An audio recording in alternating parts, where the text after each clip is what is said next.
All right, what's up, everybody? Welcome back to the latest episode of the Airplane Show. Yes, sir. Oh, shit. My name is Greg. I'm gonna be your trusted internet pilot tonight. I'm not bowing to bend over. I'm just, if you're fat, you get it. Sometimes some shit just sticks together a little bit. All right, anyways, we're not sitting anywhere yet. We're actually just sitting in my living room, getting ready to fly. We're getting ready to fly this brand new Chieftan. Oh my goodness, you cannot see my face. Let me get that updated. Give me 1 second there. Oh, there's my handsome face. There you go. All right.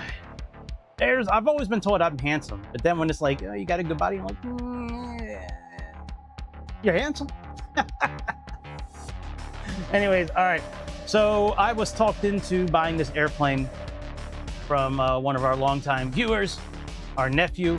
I like to call him Uncle because he calls me Uncle, and I think he's taking a dig at me when he says it, but I don't really give a fuck. I don't know who he is in real life. I just know what he says online. But he does have a lot of good recommendations for aircrafts, and he's been talking about this company for a few weeks now, maybe a couple of months now, this Jetstream company. So we are gonna check out their brand new aircraft. It's called the Chieftan. Let me get my display capture in here, pulled up. Now, the real-life airplane of this is a Piper Navajo PA31 Chieftan. We are going to be recreating this flight here from C-FWAG. It is a PA31. And the reason I'm choosing this, we'll see when we look at the livery. The Jetstream livery is a Canadian livery. It's got a Canadian flag on it, and it says "Welcome Home." And if you're a DSP troll, you know what welcome home is. So that's why I'm saying, is this Chief Beef? Is this Chief Beef like from Roller Coaster, from Planet Coaster, or is this just another DSP knockoff General Aviation aircraft that's just stealing your money and using it to pull Hogan's? Here's the airplane here. Now, it's on Jetstream's website. I don't know where else you can buy it. I just bought it right off their website, but it comes with a lot of stuff. A couple of things. When you buy this aircraft, you're going to have 2 folders. You're going to have the main folder, and then you also have this folder. Where did it go? Jetstream. You're going to have Aircraft Manager. Okay. What you want to do is, for the main folder, the Jetstream aircraft folder, download, unzip that to its own folder, and then copy the folder into just the regular aircraft folder. Okay. So you're going to copy the Jetstream folder and all its contents and put it into the aircraft folder. The other folder, Aircraft Manager folder, you're just going to open it up, unzip the whole thing, and then go and find this exe file. And when you get it set up, here, I'll click on it and show you what it looks like. Okay, so when you type in your email address, you got to put the folder in, and if you use a folder that's not a root folder, it's going to tell you. And from here, this is kind of like Flight Factors or Skunkware, where you can have it run installations and updates and see if it's stable. So yeah, that's there's a lot of meat that comes with this airplane. There's a lot of documentation. Let me show you this here. So you have this CIS control field, quick reference. I don't know where this is. I was looking for this. Maybe it's a plugin that I don't have, which it very well could be, because it does talk about plugins, but I don't really see a need to alter the yoke and the roll and the yaw and the pitch and all that just yet. I haven't even flown the airplane, so at least let me get a good grasp on what I think of it first. Then it comes with installation. It walks you through how to install it. Then it also goes over a couple of click spots. You do have this document, which we're going to look at. That's where you can load up passengers and make sure your oxygen is all filled up and all that. Okay. It tells you how to prime the engines. Click spots on the outside for fuel, which you can actually, we're going to refuel our airplane. We're going to make sure that the oil is good. That's kind of about it for this document here. Then the rest of the documents, if we go into the actual folder, go under manuals, and you have 5 folders. Some of these folders are actually they're not Chieftan or Piper specific, like this radar guide, right? It gives you the actual radar guide for a radar that we've used plenty of times. It's great. I've always wanted one of these kind of manuals. It's actually like worth the price of admission just to get some of this stuff. You also have the Bendix controls, how to operate these.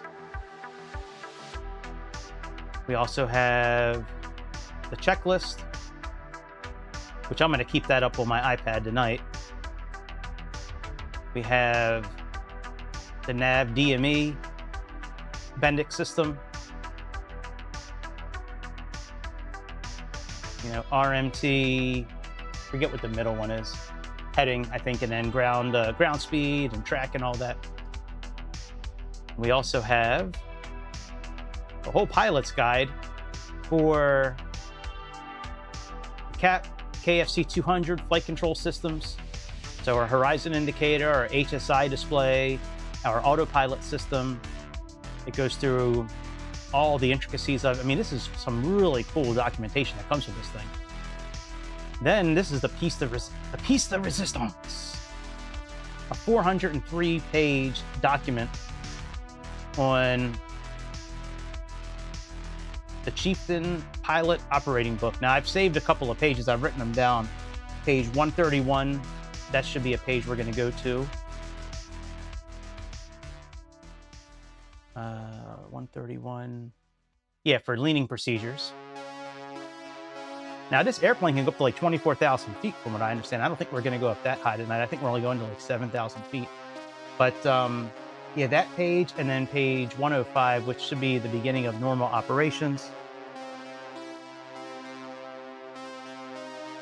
Yeah, and then it has the airspeeds for safe operation. So we're going to jump into this thing and just see how good this is. Is it as good as, you know, some of the other airplanes that we have? I mean, is it as good as Flight Factor? Is it as good as PMDG? Is it better than Carenado? Is it better than Flight Effects?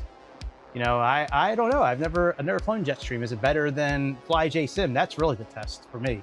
Is it better than FlyJSim? So let's get our airport opened here. So we have, I want to say it's KV something or something. Let me see this here. What is it again?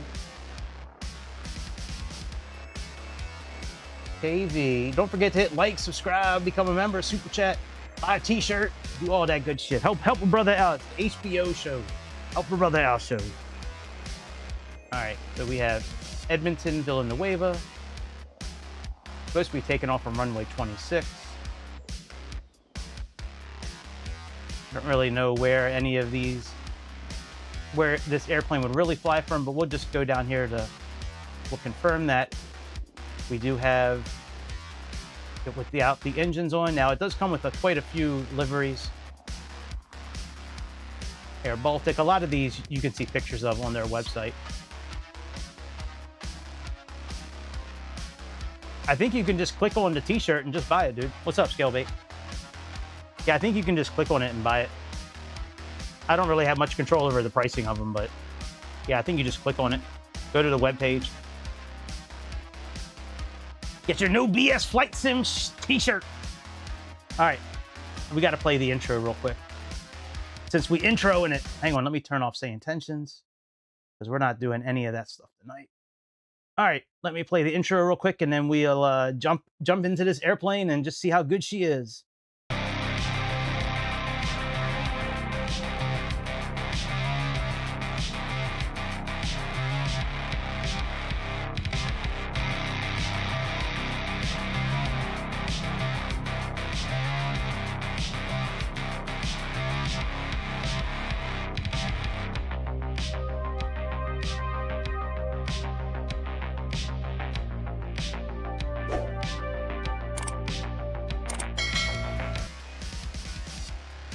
All right.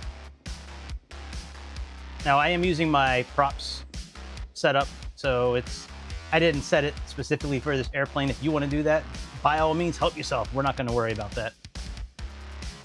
I tell you, the one thing I can't get over with X-Plane is just some of the interior textures. To me, it doesn't look as crisp as Microsoft, but the flying mechanics certainly, I think, are better in a lot of ways.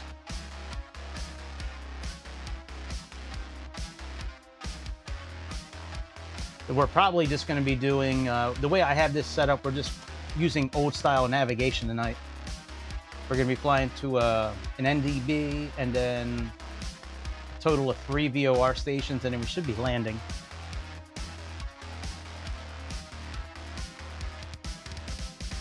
I wonder who's winning the Open right now. Hey Siri, who's winning the Open right now?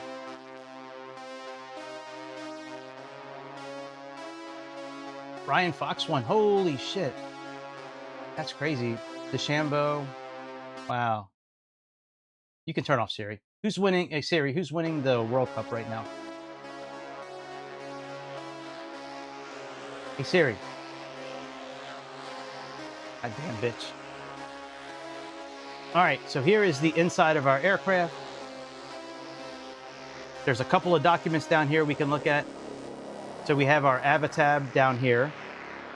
And then we have this document here, which when we click on this gives us, so you can do a couple of things with this. You can set it for hectopascals, and mercury of inches of mercury. You can set it for imperial and American. I'm sorry, American and metric. You can choose the type of systems. Now we do have the TDS info, but I don't really feel like switching it from Microsoft to here, so we're just going to leave it with the GNS system. You have oxygen levels here. We have a chart that gives us a check mark that we're okay, like our center of gravity is okay. And if you really want to nerd out, there are charts where you can actually calculate your own takeoff distance, and they have all that kind of stuff. As you can see, we only have 1 gallon of fuel in our airplane right now. We don't have any other passengers in here right now, or trunk stuff, which we can certainly update here. And you just click on it, and then you can just use your mouse and scroll up. We have cold engines, and here's fuel, and then we can also go outside. And let's see here. This is a pretty cool little parking spot. I don't know if I want to stay here though. We might click that airplane. Let me go to a different airplane. Well, before I do, let me just show you this. So we can actually click on this right here. Hang on a second. There we go. So we can actually put our own fuel in if you want to. Why it's not letting me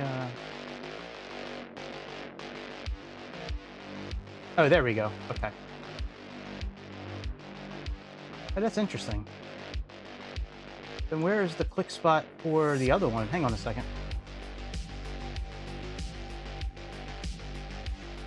Let me just put on the click spots real quick. All right, so that's that one.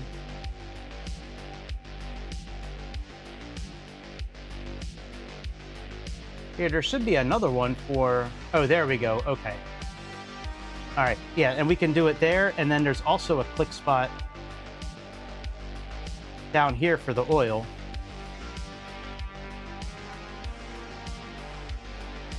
Where we can put our own oil in, and we can check it ourselves, which I think is really cool.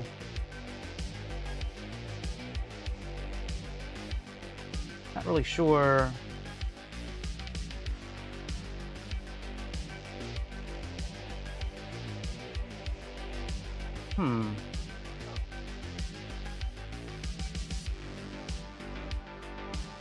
You know, I'm not really sure how to interact with this here.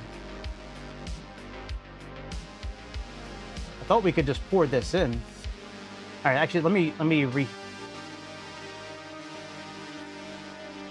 dim sum oil. Yeah. Goddamn Asian oil. Bad enough they're taking over the rest of the world. Now they're taking over the oil market too. All right, what am I doing? I don't need to change that. I just need to change the location. We'll pull up the manual for this here in a moment. When we get back in the airplane, we'll pull up the manual for it and see where the click spot is for that outside there. Yep, that's some oil. All right, let me... Ooh, that's a good landing rate. Oh, is this another fucked up spot, or are we okay here? Hey, we're okay here. All right, let me just turn off the click spots. Let's get back into airplane. Go to aircraft. I think it's this one. Nope, that's not the right one. Pilot guide. Radar, pilot's guide, checklist, normal operation. Okay, that's not it. Oh, you know what? It might not be here. It's right here, actually.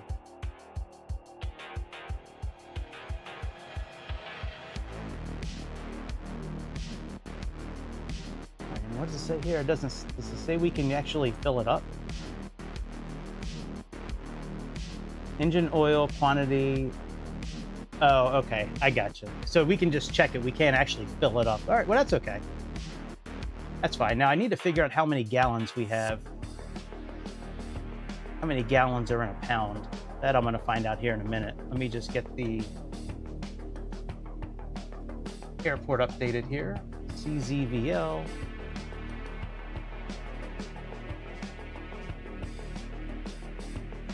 All right, let's close out this tablet.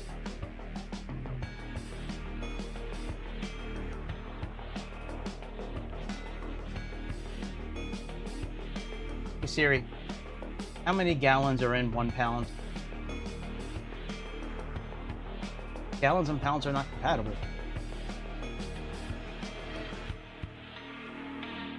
How many pounds? Hey Siri, how many pounds does a gallon weigh?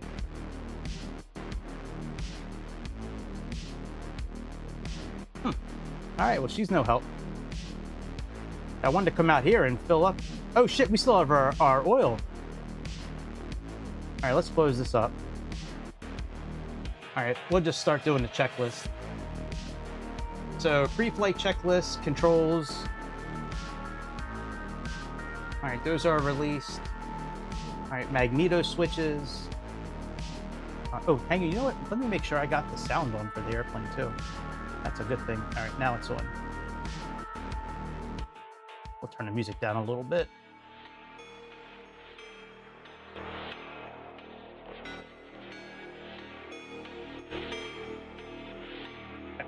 The magnetos are off.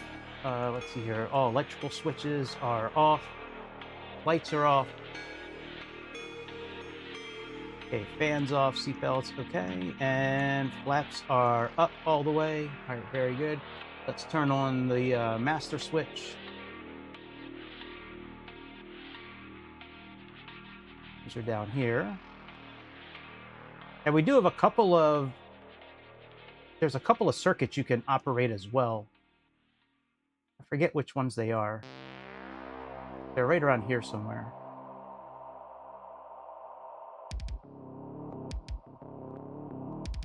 Oh yeah, ELT. No, those aren't it.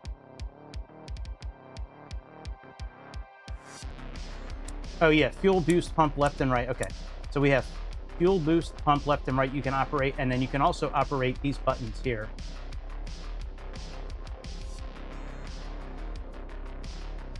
And then you can also click on this too, which I think is headphones mode, but... All right, anyways, let's get the master switches turned on. Just like a Cessna.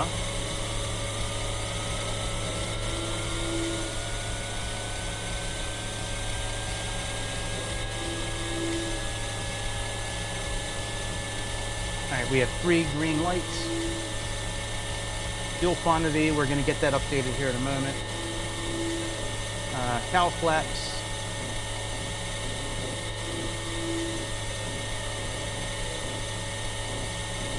All right, cowl flaps are full open. Let's trim neutral trim. I just did that. I have a button set for that. All right, now we can, by the way, the trim is right here. So if I move that, I have a button now that'll it'll zero it out. All right, let's go ahead and turn off the master switches.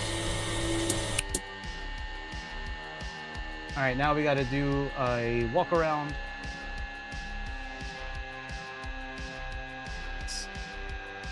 Sounds pretty cool when it's turning off.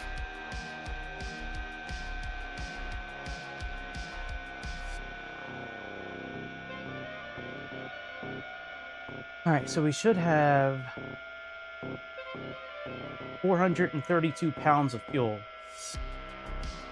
And I could have sworn that pounds and gallons were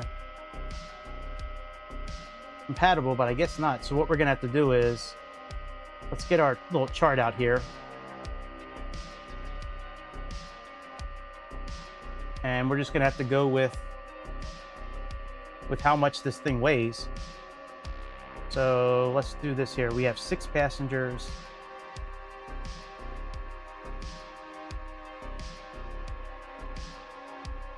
Okay, total weight.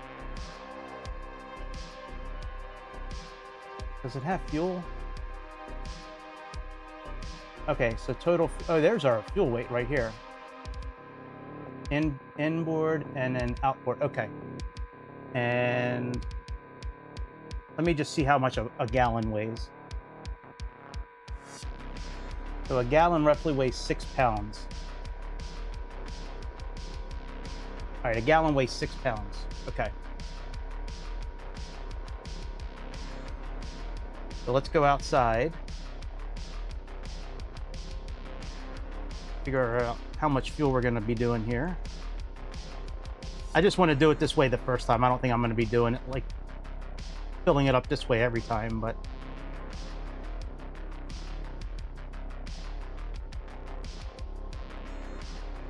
oh, come on, camera.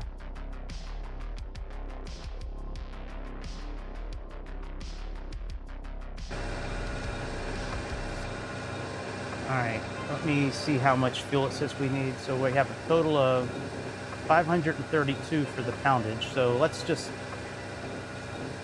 tell you what, we have to squeeze the trigger. See if I can get this camera angled down a little bit better. There we go.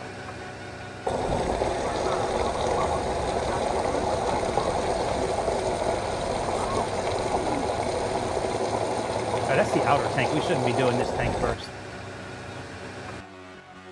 We should be doing that tank.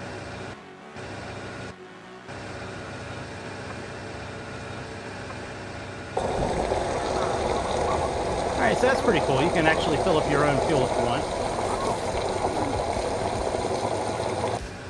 All right, that's interesting. All right, let's go inside and fill it up using the sheet here.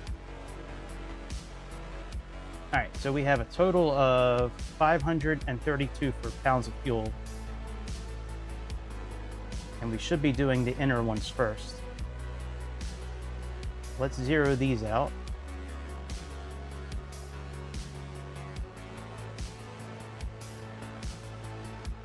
I think, you know what, hang on a second. I think that's what it said. Hang on, let me see here. Down here under the fuel. Outbound tanks, level flight only. Okay, so outbound, okay, so we need more fuel in the inbound tanks. That's what I was thinking. All right. Let's get that chart pulled back up again. So let's put a whole bunch of fuel. Let's put,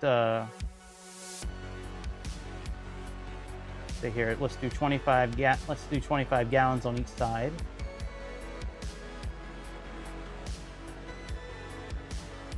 So that gives us 300 fuel, and we have a total of 532. All right, so let's put 35 on each side here.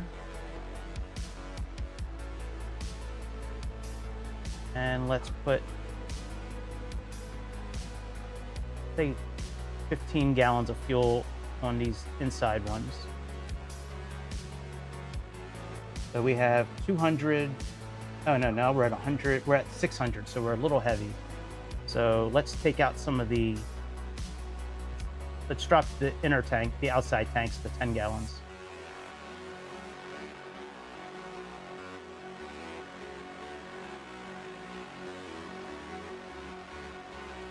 Okay, so 420 and 120, that's 540. That's pretty close. All right, now we need to make sure our center of gravity is okay. So we have 6 passengers. Takeoff weight is 6,089 pounds. We are really close to that right now. Baggage, we have 330 pounds. Let's get our baggage put in, and then we might cancel out some of the passengers here.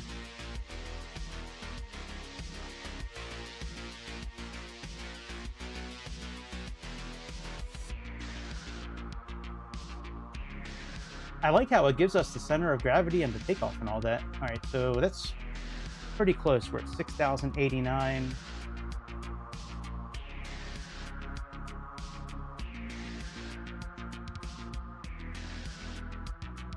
All right, there we go, 6,089. And we're looking at a, let's see here, speed of about, can't really read that, around 132 knots.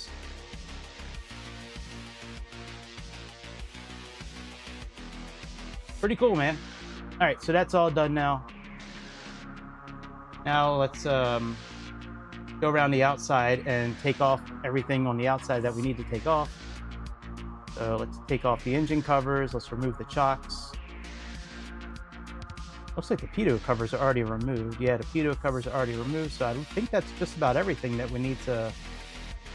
Oh yeah, by the way, for all you DSP fans, welcome home.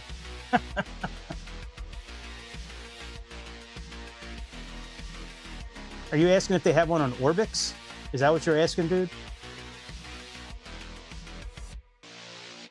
Do they have a good one on Orbix? Has a lot of. If you're asking if they have good airplanes on Orbix, Orbix has a lot of good airplanes.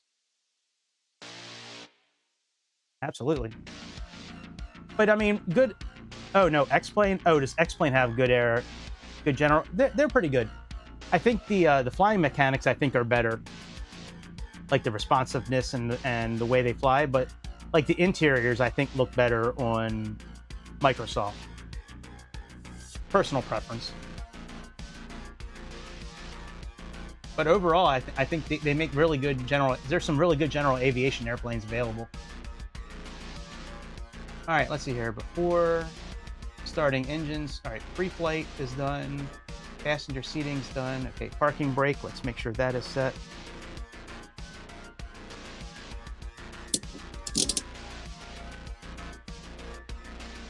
All right, parking brake is set.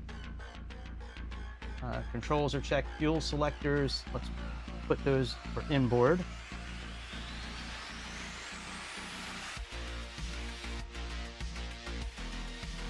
All right, fuel selectors are inboard. And this is the same checklist that you can see right.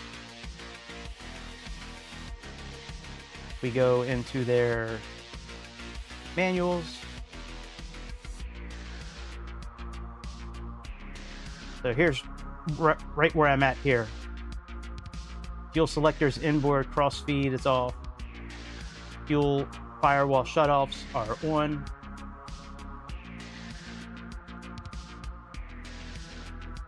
Okay, alternate air. So anyway, that's kind of where I'm at there. So alternate air, I'm not really sure where that is. Probably over here somewhere. Cabin, cockpit air. Oh, look at this.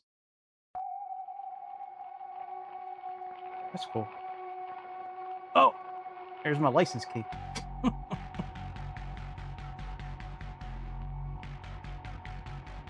Good thing nobody watches. I just would have given away, almost given away a free airplane. All right. Oh, here's alternate air, alternate static air source. Circuit breakers we don't have to worry about. CB switches we don't have to worry about. Avionics switch. Turn that off. Okay, static sources off. Mixtures are cut off idle. Master switch, let's turn that on.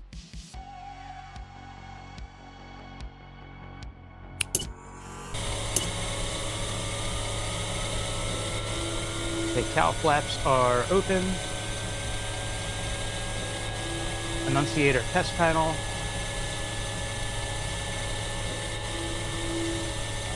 Let's test that. Alright, that works. Boost pump and fuel flow lights. Those are okay. Prop sync. All of that stuff should be off.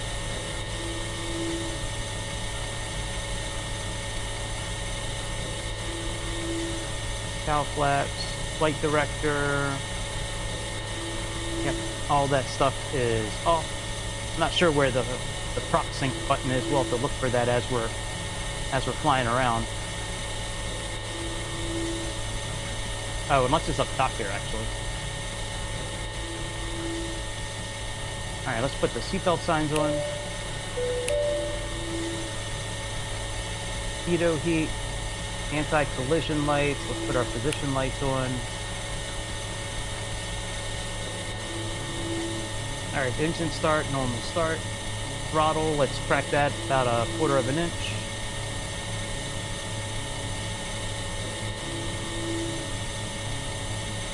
Let's see here, prop control all the way forward. Now, I thought we had to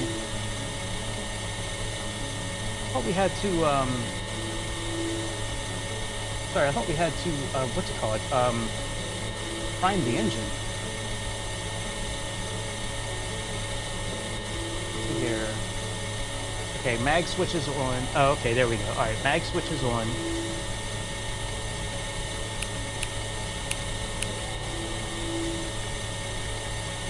Now let's push this all the way, the mixture all the way forward. 3 1000, 4 1000, 5 1000, 6 1000. Okay. That's good. All right, starter engaged. Let's, I guess we'll do the starboard side first.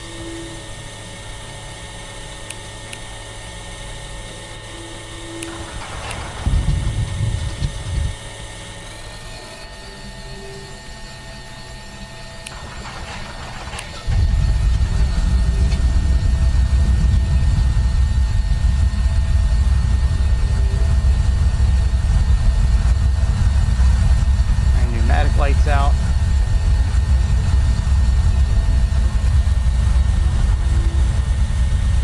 right, let's start number 2.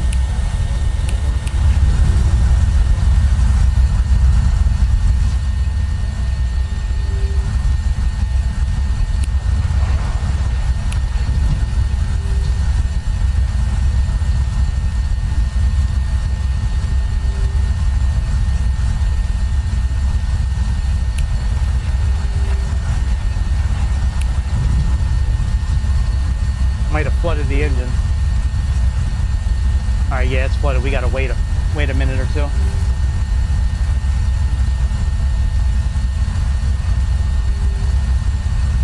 right, in the meantime, let's get the other generator on. We can get avionics turned on. We can start getting our flight programmed while the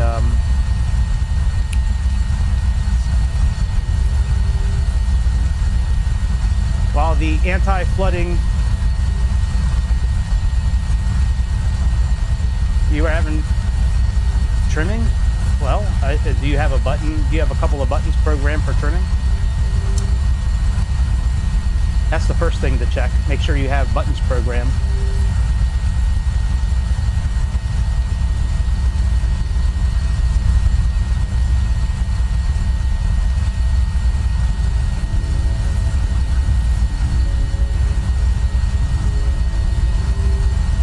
Oh, let me start.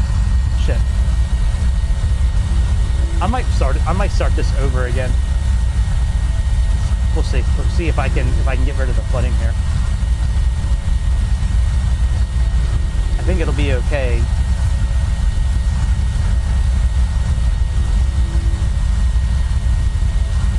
All right, let's try starting this engine again.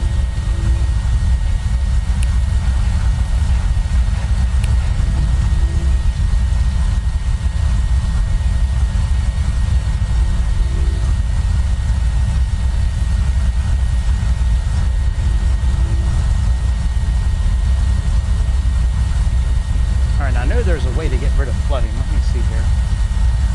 Well, I mean, well, what kind of problem are you having with the trim? That's the thing. Like, are you moving the trim and nothing's happening, or are you moving it one direction and it's going the opposite way that you think it's supposed to go?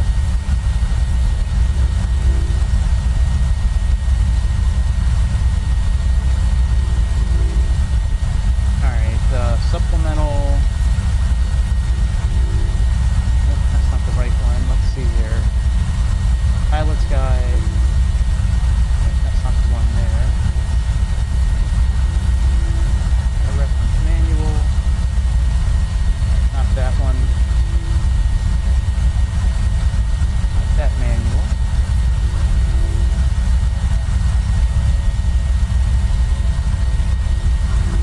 Alright, here we go. Stop priming and use the flooded start process. Oh, there's a flooded start process. No shit. I didn't realize that. Alright, let me see what that process is on the checklist.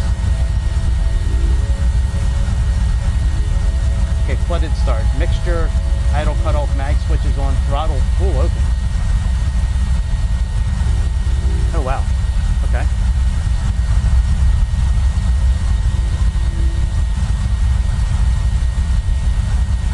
Alright, now let's try to start it.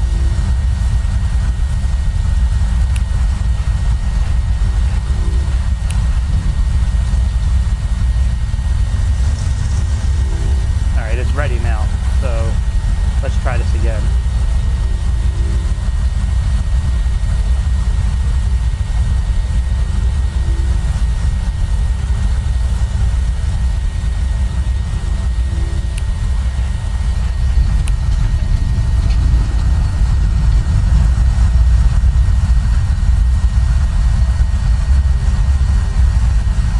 Well, hello there, Mr. Phoenix. How are you, sir? We're good. We just got the engine unflooded, and now we're ready to plug in some data so we can take off and get rolling here.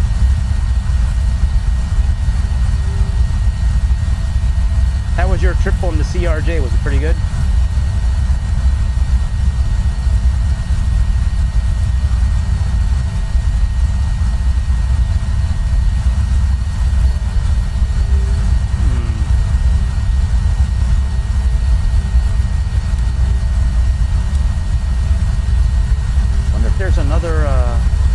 Another avionics button. Oh, I gotta turn on the other alternator, that's why.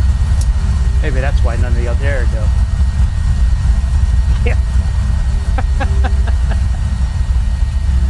I hear you.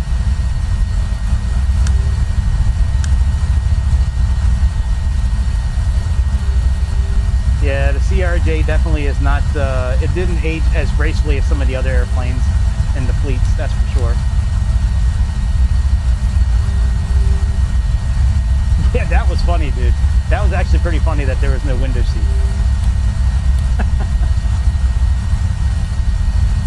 Alright. You guys, why are you guys not kicking on here? So the weather system works, but these radios are not kicking on. Let me see here.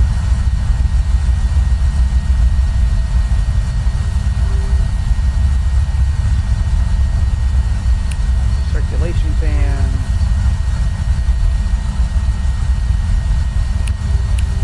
Oh, this is probably why avionics is not turned on, or turned up. There we go. Okay. That's pretty cool that you got to do that. If I had the checklist open, I probably would have figured that out by now. I know. You pay for a window seat, and you sit down, and you're like, man, maybe there was a window here at one point, but not anymore. Alright, let me make sure we got, okay, avionics switches, gyros. Let me make sure we're facing the right direction here. And then we're going to program in some frequencies here. So we're pretty much facing due east, so that's 90 degrees. Let's make sure we're okay with that here. Yeah, we're pretty close.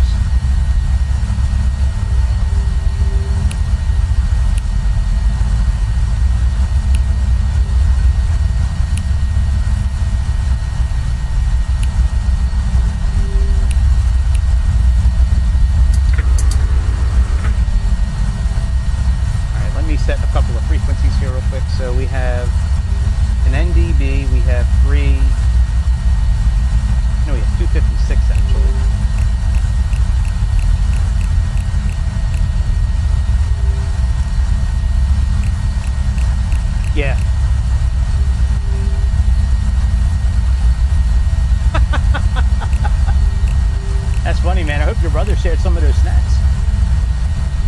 All right, we're gonna click on VFO as well since we're out kind of in the sticks. That'll help get the frequency for us. And then we're gonna be flying on a 179 to Edmonton. I think it's Edmonton. YEX, so that's 114.1. So let's get that programmed in here on the frequency.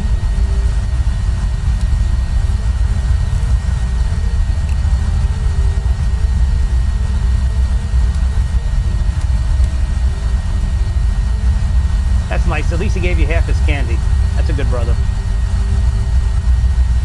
Some brothers have been like, man, get bent, dude. Fair is square. All right, so that's comms, and then I don't know, is this nav 2?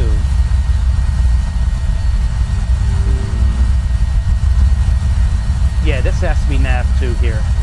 I'm banking that nav 1 is, yeah, nav 1's right here. So, okay, let's program nav 1 right here.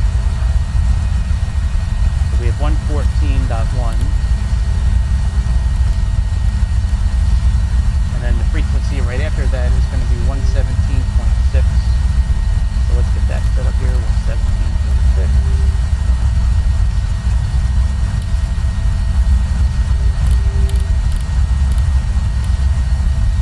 All right. Okay, exhaust pressure looks good. Fuel flow per hour looks okay. All right, before taxiing, avionics on, electric trim on and checked.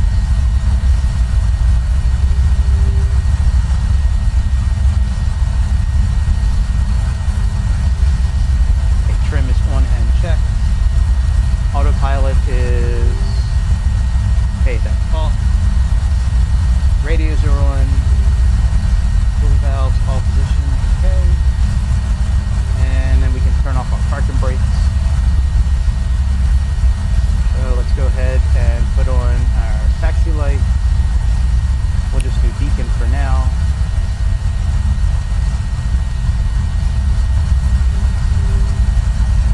Oh, you know, maybe I should set some seats real quick to sit in the back here. Hang on a second. Oh yeah, by the way, we don't have anybody sit. This is a toilet seat here, by the way.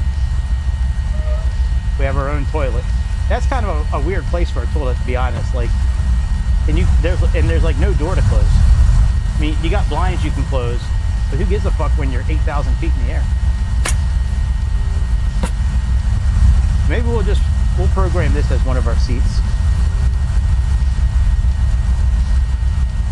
Yeah, I kind of like this.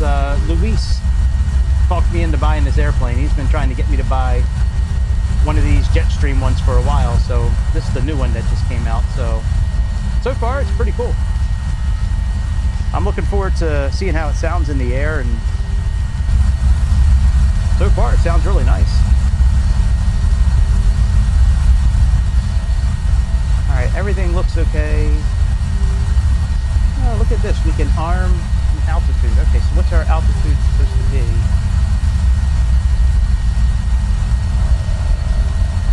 Charts. I think we're only going up to like 7,000 feet. Oh no, 9,000. Oh. Hang on a second, that can't be just 900 feet. Okay, 9,000 feet, that's what I thought. Huh. Yeah, I liked it. I think it's cool looking. I like Canada, dude. I've always heard good things about Canada. Hey man, you guys are okay with me. All right, one thing I do want to check is our actual takeoff speed. Let me just program in our altitude first. And we may just put this game on pause and just look at the actual charts for a moment. So let's plug in 9,000 feet. Oh look, here's our radar altitude, radio altitude.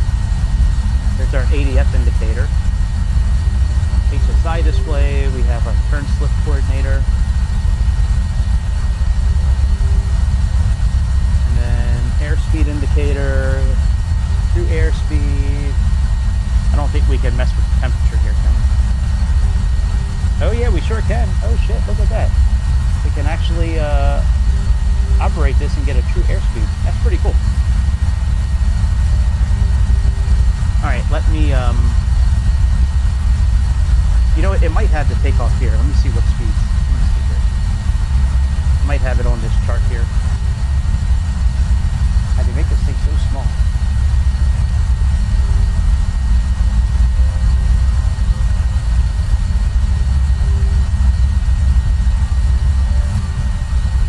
It's looking like there are 100 and center of gravity. All right, our total weight is 6,000. Give me a second here. Let's pause this real quick. Let me just pull up the documents real quick, and we'll look at this together here real quick. Normal operation guide. Here's the, here we go.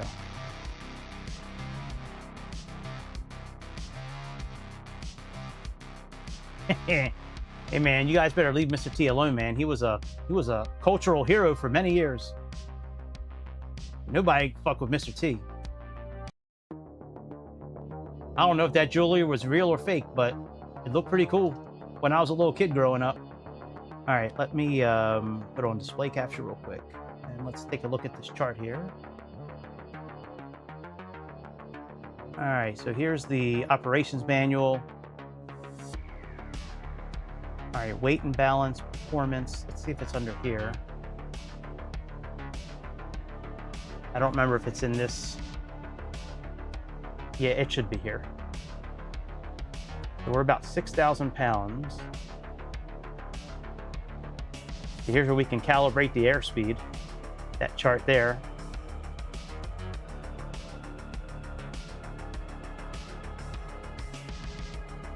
All right, altimeter, stall speeds, wind. Wind is definitely part of it, but I'm not too worried about that. I want to get a rough idea of what the takeoff speed should be. All right, so we have 6,000, just over 6,000 pounds. And what is our altitude here? We are at, okay, so we're right 3,400. So we're right in this area here. Outside temperature is 14 degrees. Okay, so right now, so we're gonna need just over 2,000 feet. It doesn't give me an actual, let's see here, outside air.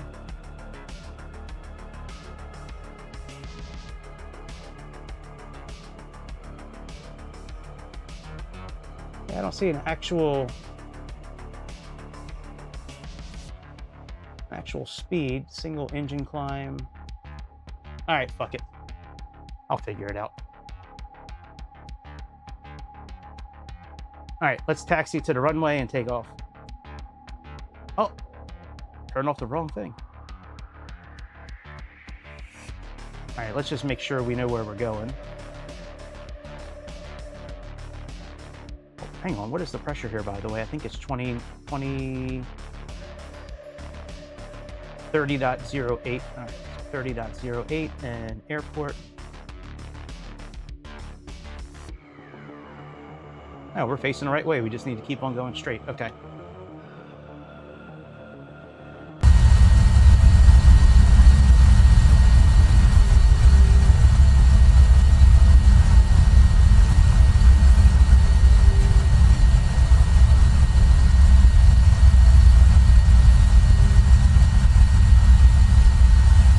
So far, I'm digging this plane so far. All right, park and brake, let's turn that off. All right, that's already off now.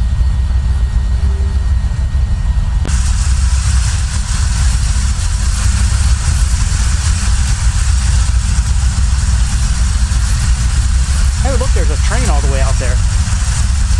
That's cool. Oh man, this so loud. Holy shit. Yo, why did somebody say it was so loud? Jesus Christ. Hang on a second. Let me get this set up here real quick. Jesus.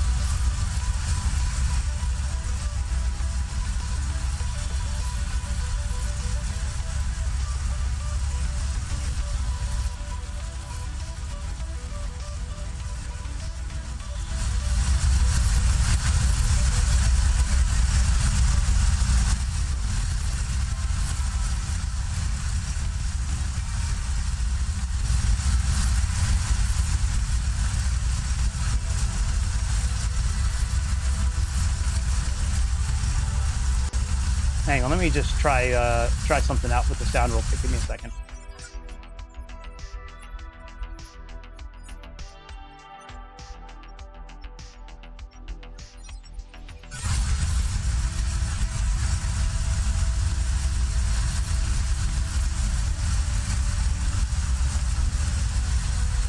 All right, I think we're going to be okay now.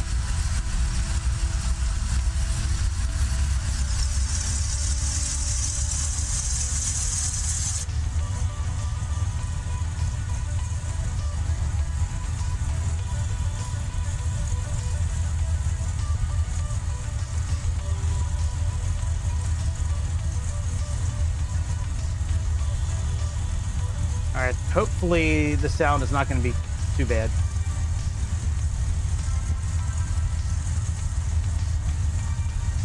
All right, engine run up. We're gonna, when we get close to the runway, we're gonna do a little engine run up.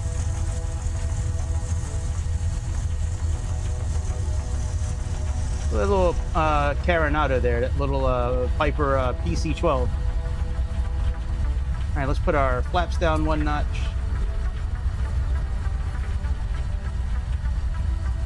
God, sorry about the sound there for a minute. I had no idea it was that loud. Good Lord. I could tell in my headphones it was loud. I'm like, I can't be that loud on stream. Never seen Scalebait before? Yeah, he likes to lurk in the shadows. Now, he's been coming around for a while now.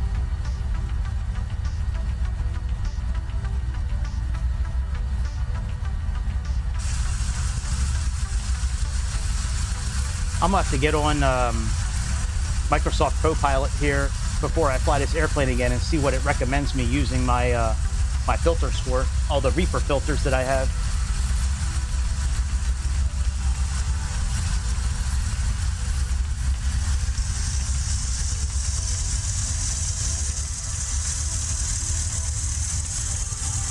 This is a really cool little airplane so far. I really like the way it sounds.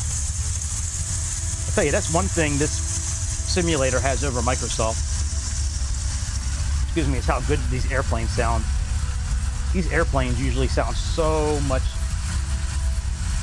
just superior to what Microsoft does usually. The only thing I think Microsoft does better is just the stuff you see on the ground and the interior.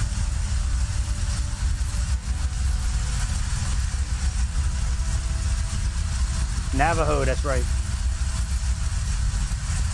I'm surprised nobody came out and said this airplane is racist. That the Indian people find fault with this airplane. They're offended because we have an airplane named after them and one of their figures. You know, the Chieftan. Surprised nobody canceled this airplane when Biden was in office.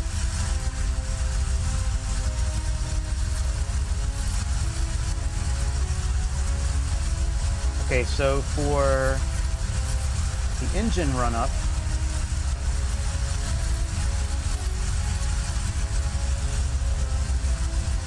we have to make sure the cowl flaps are open, mixtures are rich, they are, prop controls are forward, they are.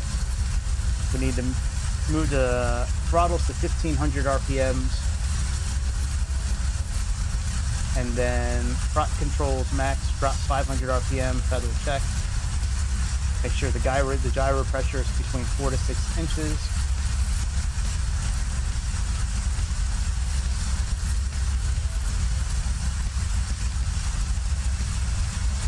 I don't really know if this is necessary to do the run. I don't think there's any failures. That's the thing.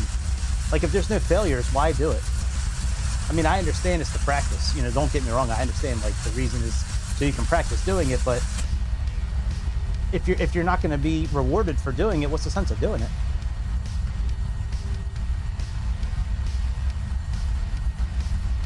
We'll turn the weather on once we get up in the air a bit.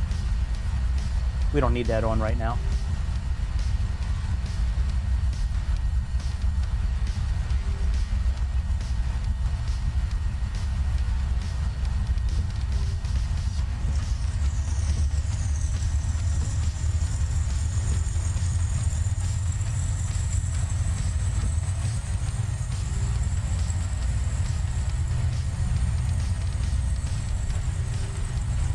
I have a feeling this thing is going to sound really good.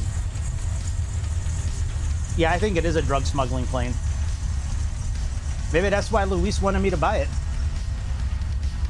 Maybe he's trying to prep me for the cartel. I bet you Luis is in the cartel. That wouldn't surprise me. You probably know somebody that's in the cartel. All right, let's go to the second one here, and that's where we'll do our run up from.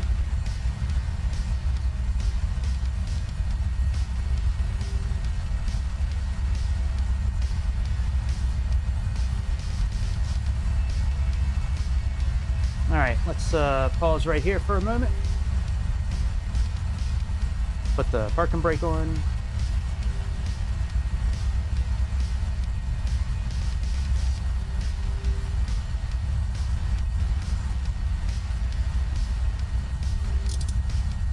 All right, parking brakes on.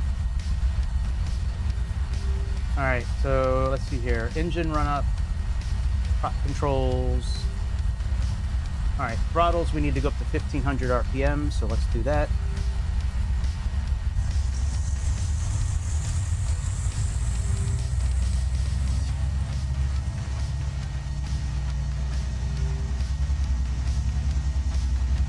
All right, prop controls, let's drop them down, drop 500 RPMs.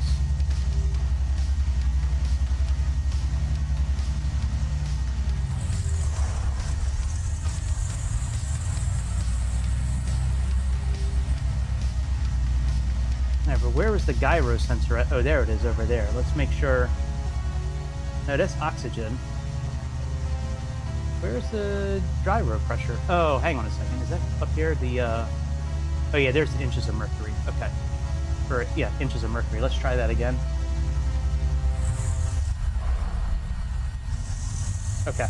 So it didn't go up more than 6. That's good. Alternator output's fine. All right, alternator lights are out. Throttles, let's move those to 2300 RPMs.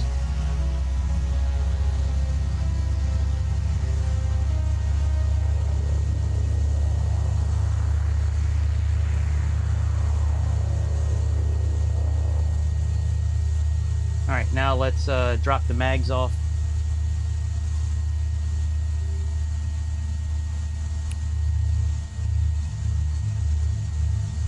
Okay.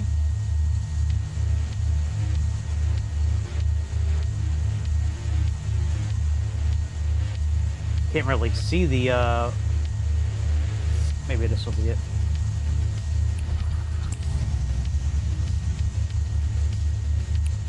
All right, let's drop this down.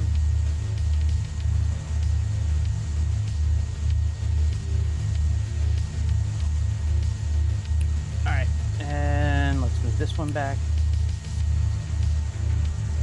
All right, I'm looking at the RPMs. I can see it goes back a little bit, so that's fine. All right, prop controls, max drop 300 RPM, exercise. All right, well, we've already exercised them, but we'll exercise them one more time.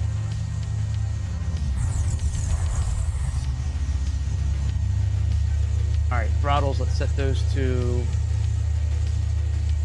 1000 RPMs.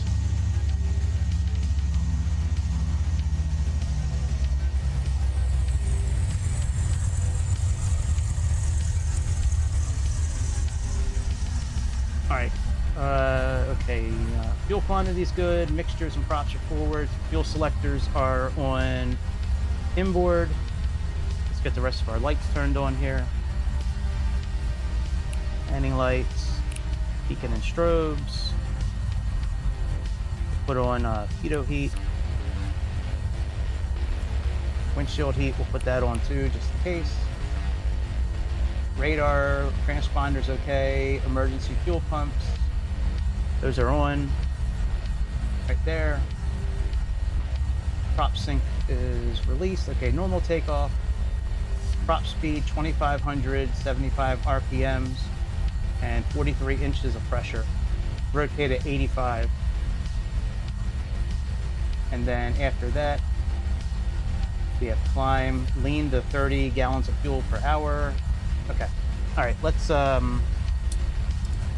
get lined up and get out of here.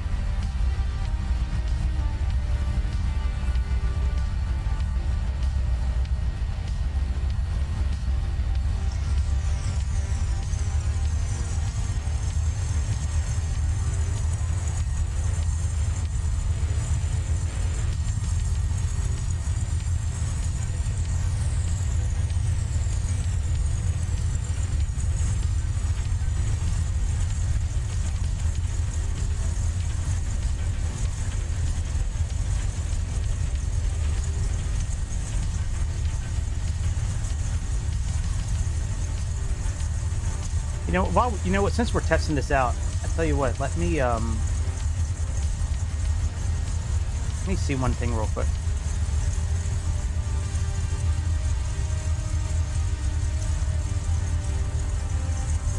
All right, our ADF indicator is working, so all right, that works for me.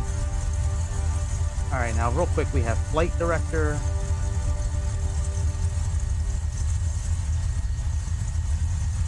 Do I have a button that'll do the... No, I don't actually.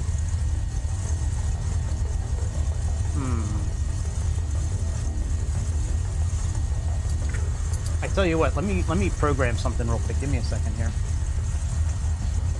Just to make it easier for landing and climbing and all that.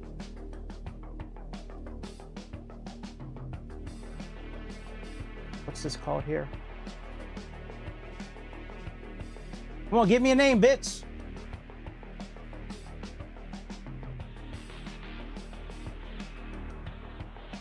You're not gonna give me a name, are you? Give me your name! All right, it's probably trim. Let me just see if the trim does anything.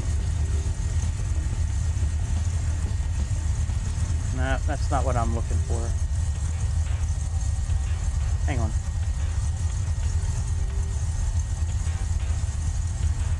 Yeah, see, that's not adjusting it the way I want it to. Okay. Let me see what that's how we're gonna be able to climb up and down.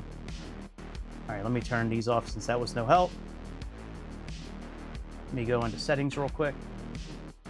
Part of the reason I didn't want to do say intentions tonight was because of this. All right, autopilot heading down. Okay, so first of all, let's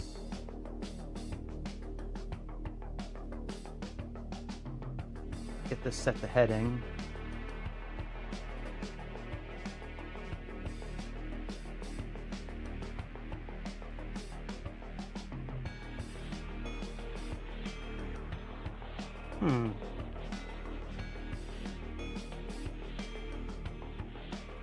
No, that is interesting. Does it have anything for HSI?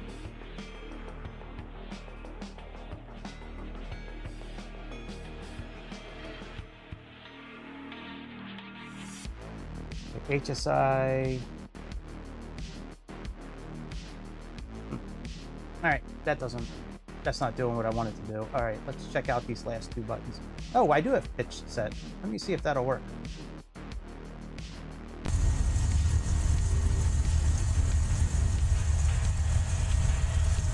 Yeah, see, but that's pitch and trim there. That's not what I want. I want this right here.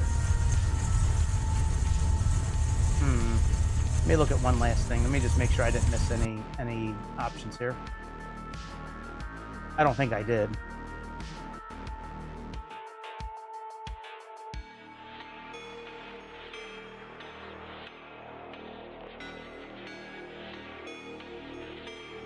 Yeah, here we go. Electric rocker switch. That's what I'm looking for.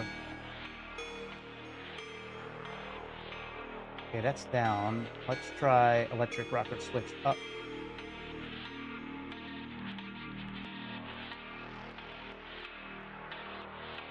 Let's see if that works. It does the same thing. All right, fuck it. Oh, shit! All right, let's get out of here.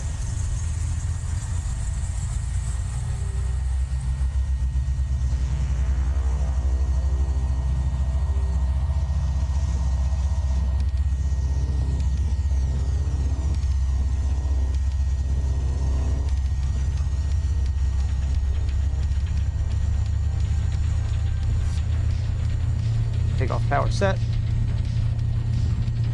Airspeed's alive. Why does every airplane in this simulator want to slide everywhere?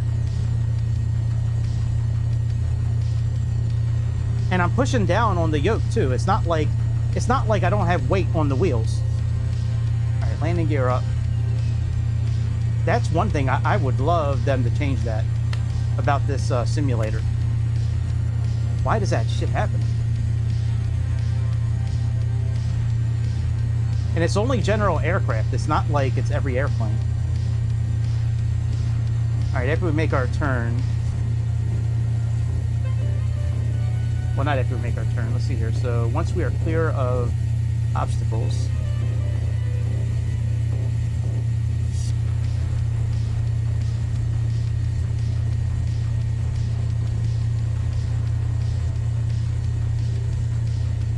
Okay, so we need to be at...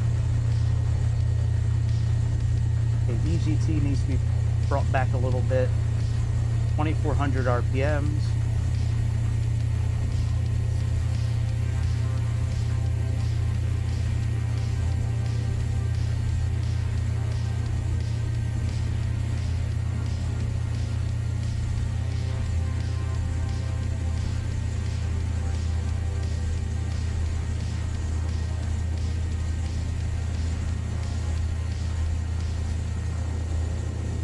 Put our flaps up.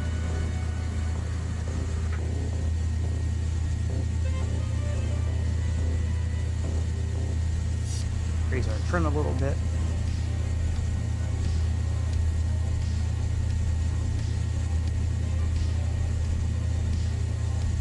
Okay, let's... Alright, on fuel. Let's get that to 30 gallons per hour. And let's go...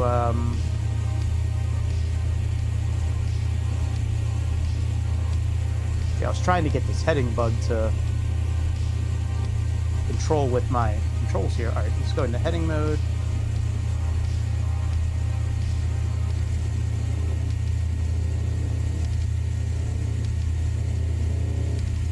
Autopilot on. All right, emergency fuel pumps off.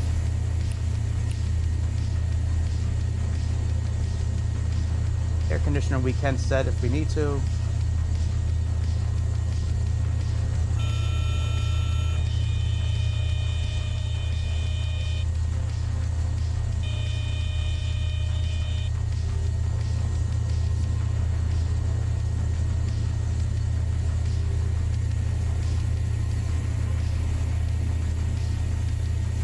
Let's trim out a little better.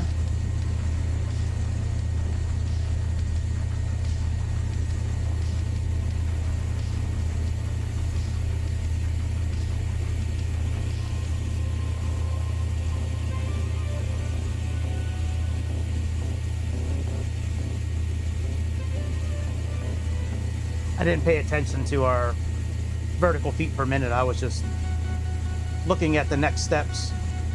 That's why we started running out of juice there.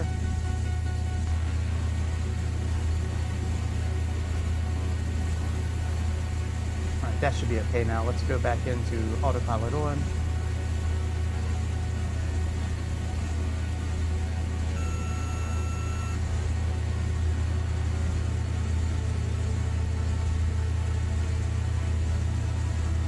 Oh, that's interesting. Moving the trim takes us out of autopilot. Huh. All right, arm the altitude. We're almost at altitude anyways. All right, using the trim wheel doesn't knock us out. Only using the rocker switch. Again, that doesn't make sense to me, but okay.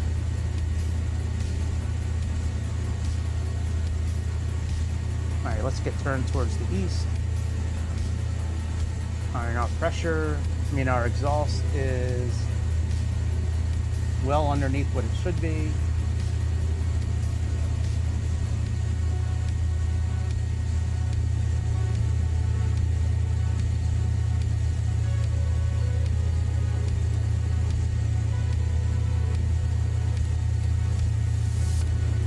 Fan on.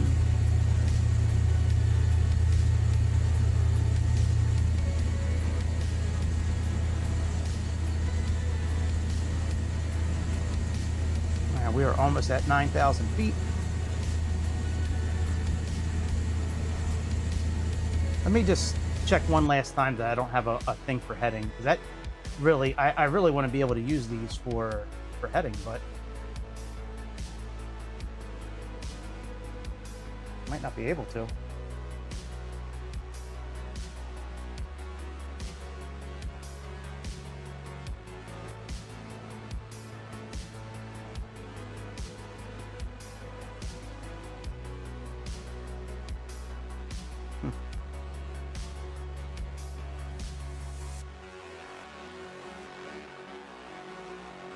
And it's not OBS, that's not what I want.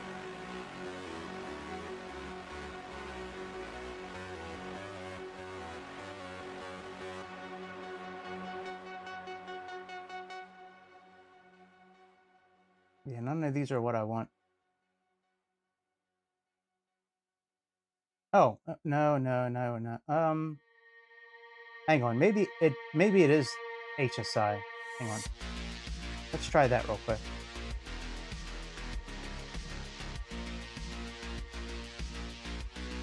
Because there's two different HSIs there. They have the OBS and then so let's just try this OBS. Okay. Let's try that. Maybe that'll do it.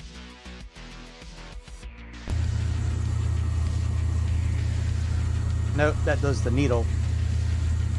Fuck, that's not what I wanted it to do. All right, let me just try one last little trick here.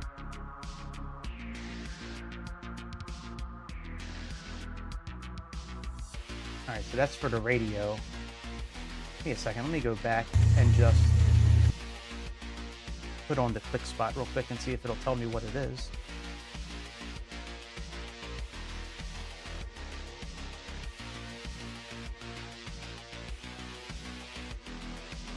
Right, heading, that's what I thought. But then when I try to program it, it doesn't allow me to,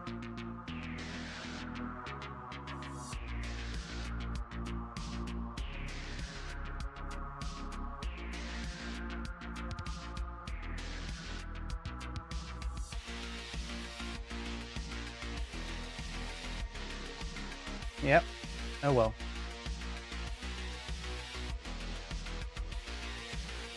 We'll just have to manually do it. No big deal. I have all these buttons and switches on here. I try to make use of all of them.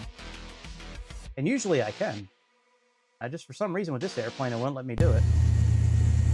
Oh, now it's letting me do it. I don't know what to tell you guys. What do I know? I'm just a stupid fat American. What do I know? All right, so to our ADF.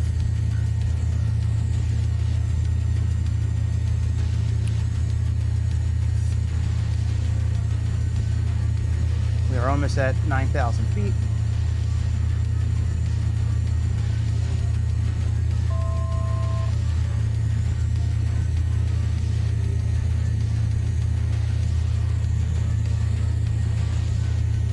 There's EB, and then once we go to EB, we are going to go from there and then head on a 179 to YEX.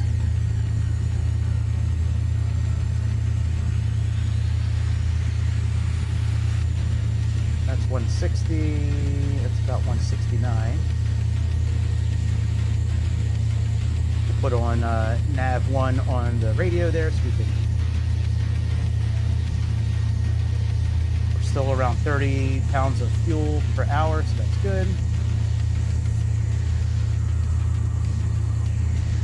All right, altitude comes on automatically, so that's good. All right, now for cruise. It doesn't really say here, but I can find it somewhere.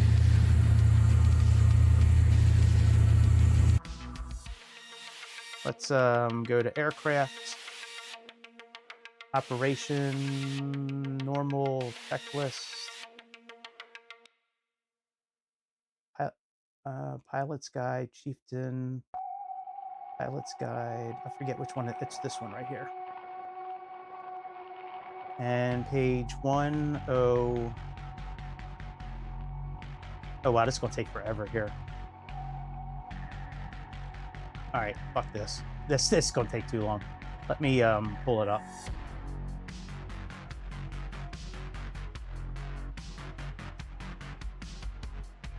Let me just share my display real quick.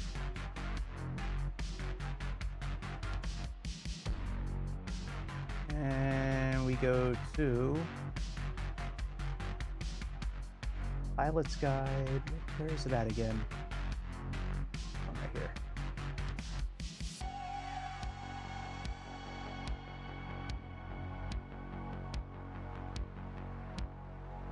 All right, let's go to page 105 first.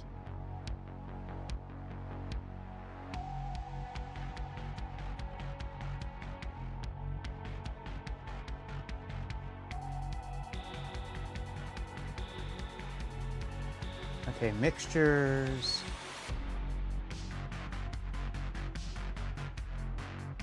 All right, maybe it's under performance that I'm looking for. Let's see here, performance.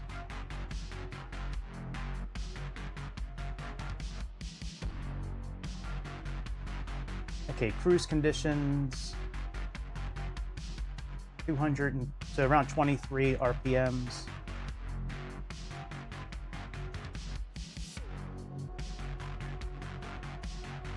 Oh, we didn't do all this math. Maybe next time we'll do all that.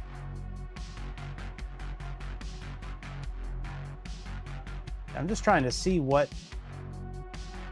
All right, let me look at the trimming. I mean the. Hang on a second. Let me look at the mixture real quick.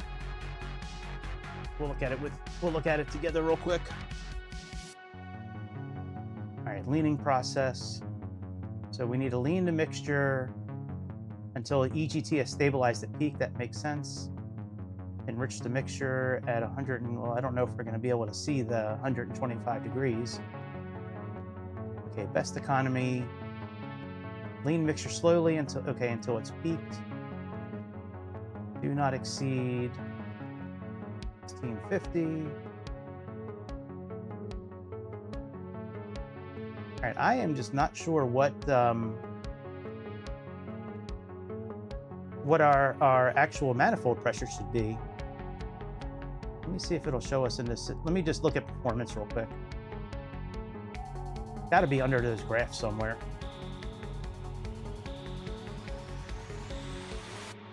I mean, I try to keep this as realistic as I can with some of these things that I can actually keep in my control. All right, let's see if they have cruise speed somewhere in here. No more accelerate. Okay, that's takeoff.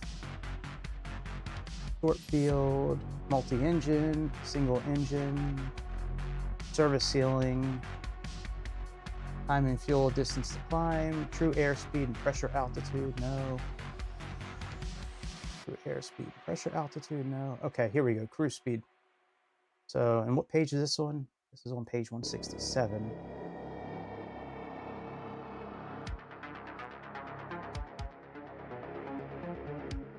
Page 167. So let's see what our pressure altitude is right now.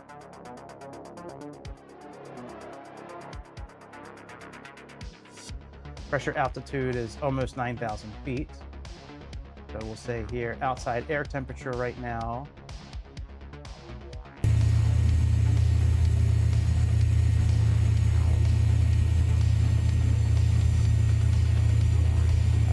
Function.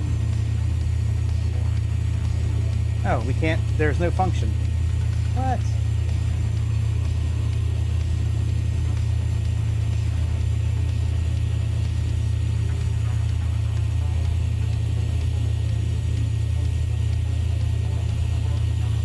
I don't know what the outside is. There's got to be a gauge for it somewhere. Hang on a second. Let me just go ahead and switch these to the outboard tanks for now, and we'll turn cross feed on. And let's close the cow flaps for now.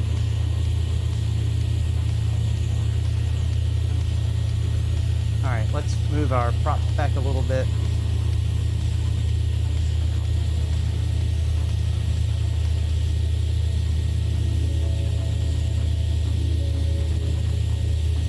All right, we passed EB. Let's head down to our first.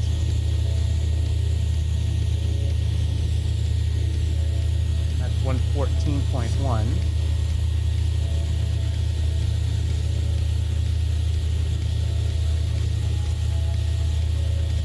Yeah, I'm not really sure where to all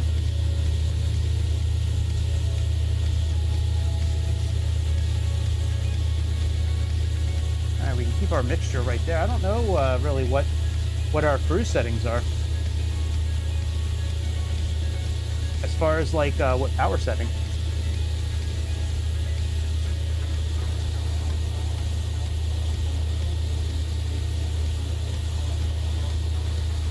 $14.1. Does it pick up the other station? 117.6. And that's disheartening. It doesn't pick up either station.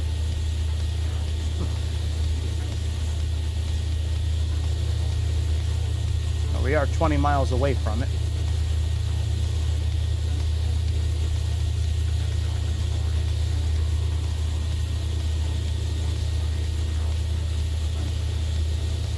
I believe it's XND right here. That's probably where we're actually.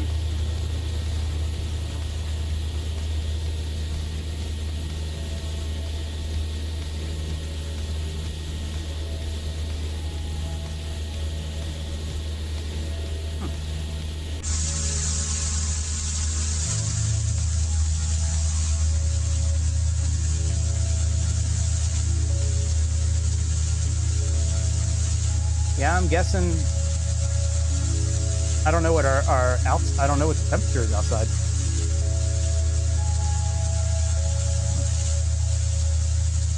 That Bendix system, not Bendix, that system I was hoping would do a little bit more than what it was doing. Usually those systems give you like a whole lot of info. These systems down here. Usually they give you a whole bunch of stuff, but that's really upsetting. Actually, that this function button doesn't work. You spend $40-some on an airplane like this, and it doesn't work. That should easily give you all kinds of data.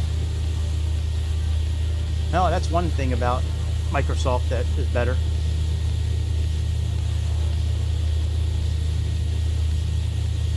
All right, everything is looking good. Okay.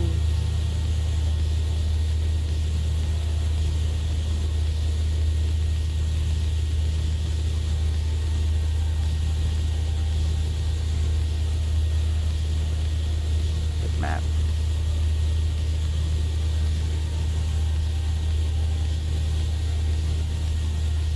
It's a nice little airplane so far. Oh, there's YEX right there.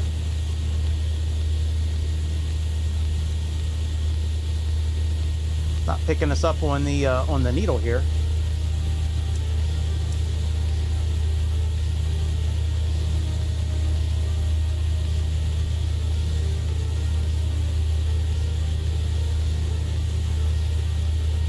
A little upsetting that it doesn't pick us up on the needle here. Neither one it picks up. Well, maybe it'll pick up the our last stop.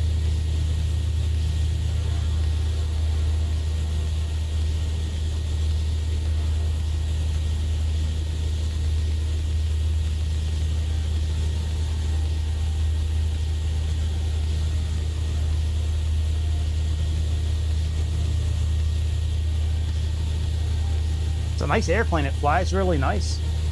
It sounds pretty good. I mean, it's a good airplane. Is it better than A2A? No. Is it equal to a lot of Coronado planes? Yeah. Yeah. This is to me. This is on the level of like a Coronado type airplane, which they make good airplanes, but it's not Fly JSim. It's not Flight Effects. It's not A2A. You know, some of those other companies that make really like in-depth. It's no Black Square. Not from what I see here. We're supposed to be able to trim our fuel to get the 30 gallons per hour, but I'm still at like max. I'm sure that has something to do with our manifold pressure. You know, maybe that's too high or not high enough. You know what I mean? Maybe that's supposed to be a whole lot more, but if I raise that a whole lot more, our speed is going to be like really out of whack. And again, I don't know what our pressure altitude is. Hang on, let me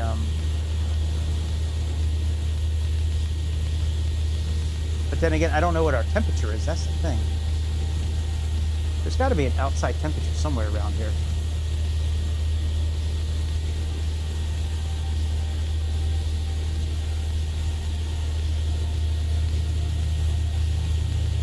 It's usually right here on this thing right there.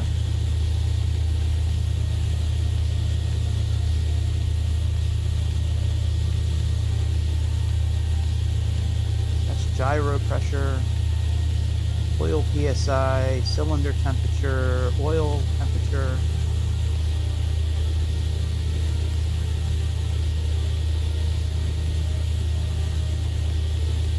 Guess we could have turned our landing lights off a while ago.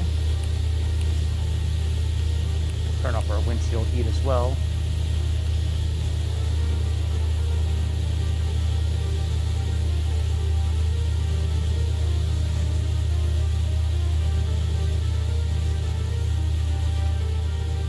Oh, there's our temperature.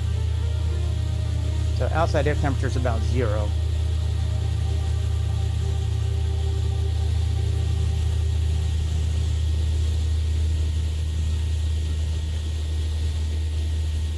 So if it's about 0, that means... Alright, so we're currently about 180 knots. Alright, there's YEX we're pulling up on right now. So let's go localizer 117.6.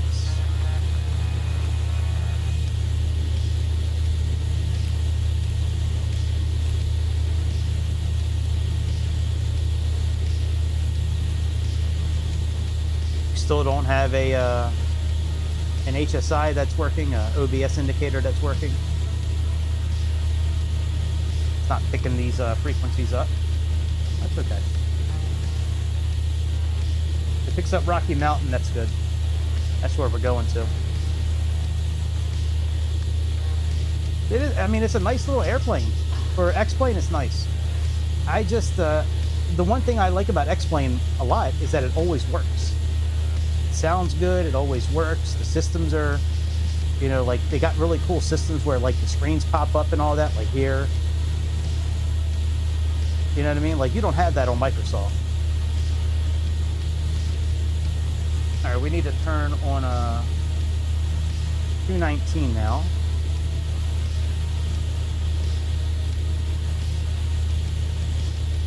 Turn on a 219. Doing this as well. And then after that, Rocky Mountain is 114.3.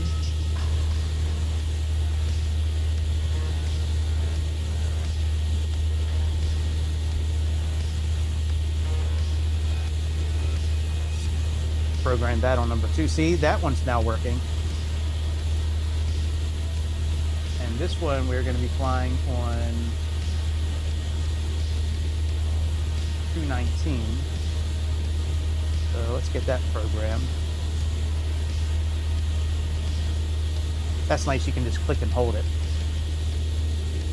Man, I wish X-Plane and Microsoft Flight Simulator would start dating so they could start fucking each other. Because, like, if they had a baby, it'd be the best simulator in the world. If Microsoft Simulator and them got together, it'd be the best baby in the world.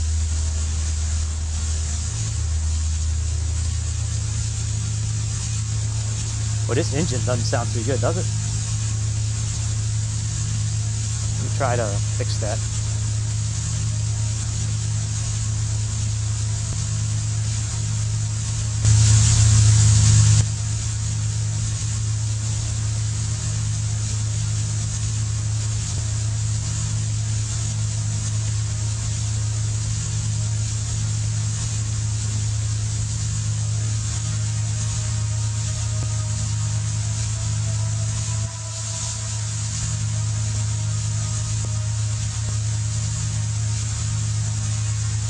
Yeah, that don't sound too good. I'm not a big fan of the way it sounds on the outside. Maybe it's the Canadian livery. Maybe that's why. I wonder what this thing looks like early, like morning-ish. Let's change the time here.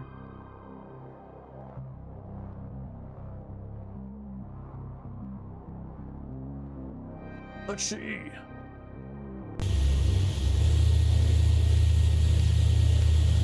Hey man, that looks pretty dope on the inside. I like that. I like it. As my voice cracks. Yeah, this is nice.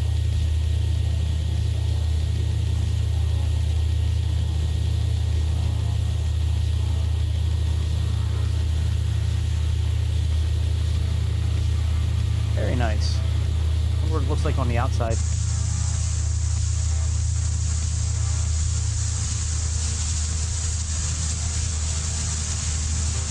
Pretty nice.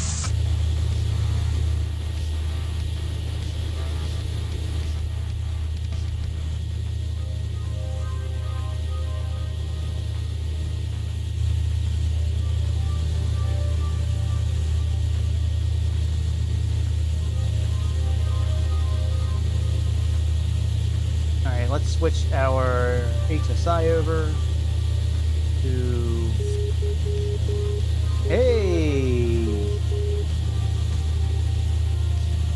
click on nav.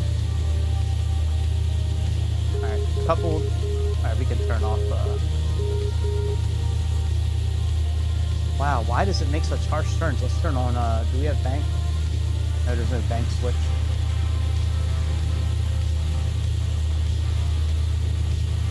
Alright, so we got about 67 miles to Rocky Mountain.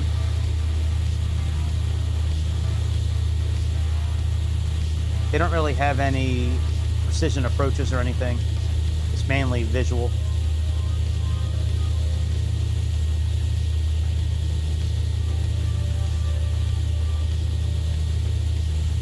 CYRM.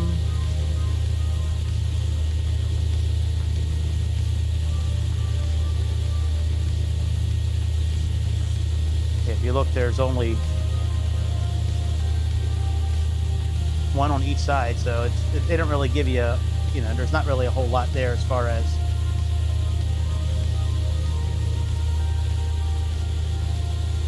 options to choose from.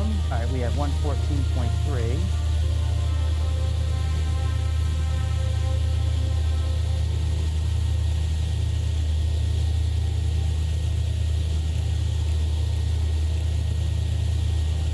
We got 67 miles. 164 in ground speed. Now, I don't think that there is. Here's where we're landing, right here.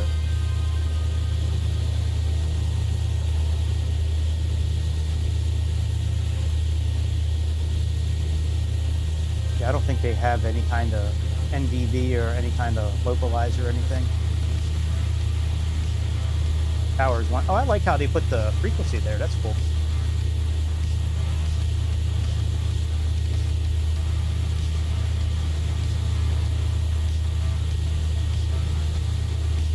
All right, our checklist.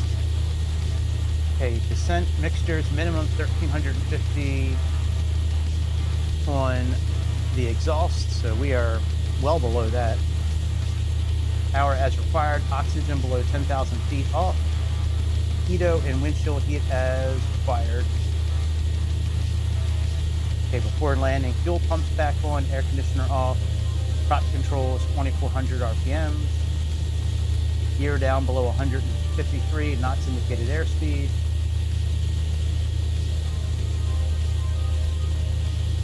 Okay, so 40-degree flats, max 132 knots indicated. After landing clear, runway open, the cowl flaps up. Emergency fuel pumps off. Strobes off.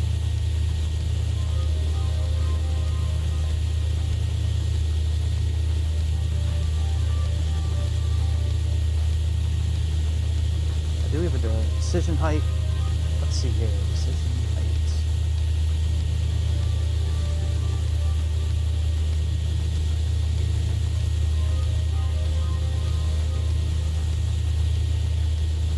About 406 feet.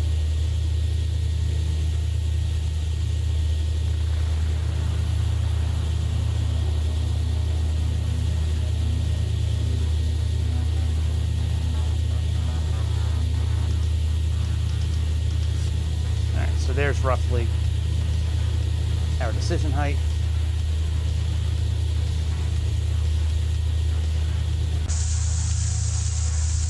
Yeah, I am not 100% sold that this is, I think this is a DSP of general aviation airplanes. I mainly put that in the title because on the airplane it says welcome home.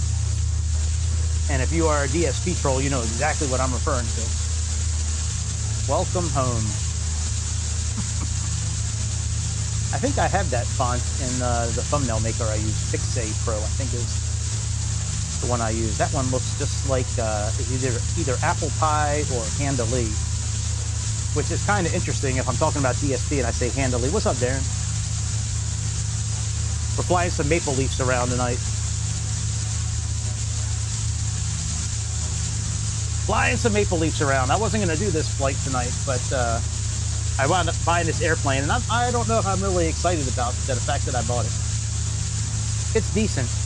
It's just, in my opinion, it's not as good as some of the general aviation airplanes on Microsoft. We are flying from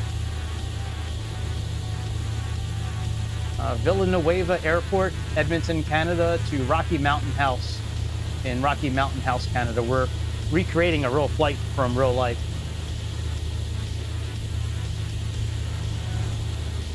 Yeah, the real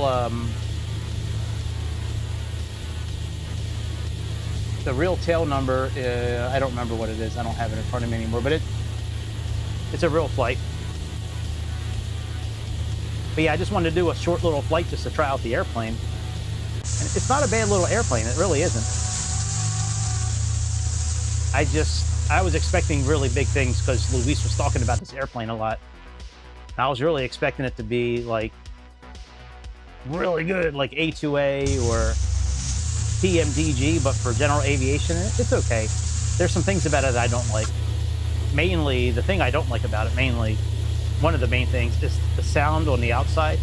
But all this Garmin system here, it does not function the way it's supposed to. All you can do is just plug in your frequency and that's it. You can't use the function button, which is one of the best things about this system, because it gives you outside air temperature. I mean, it gives you all kinds of info, and it just does not do it here. But it's a pretty cool airplane. For X-plane, it's definitely a good airplane for X-plane. Like, it's a good general aviation airplane for X-plane. And it comes with a lot of documentation.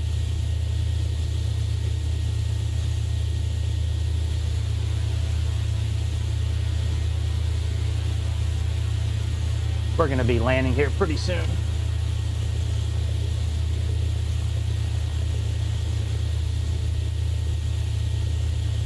Let's see here. What do we have? Yeah,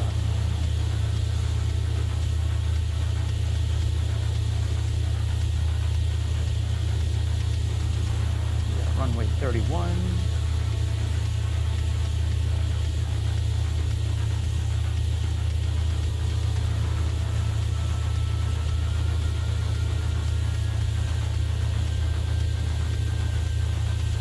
This thing is 5,000 feet in the air. No, it's not. It's only 3,200 feet. So we're only going to go down 6,000 feet. So 6, 12, 18. So maybe about 22 to 25 miles, maybe, for descent height.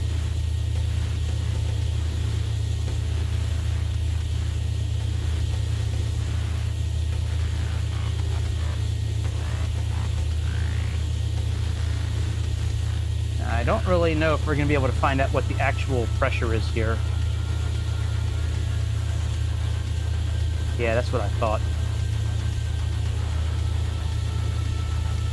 So I'm just going to leave it for what Villanueva is right now, which is pretty much just standard pressure.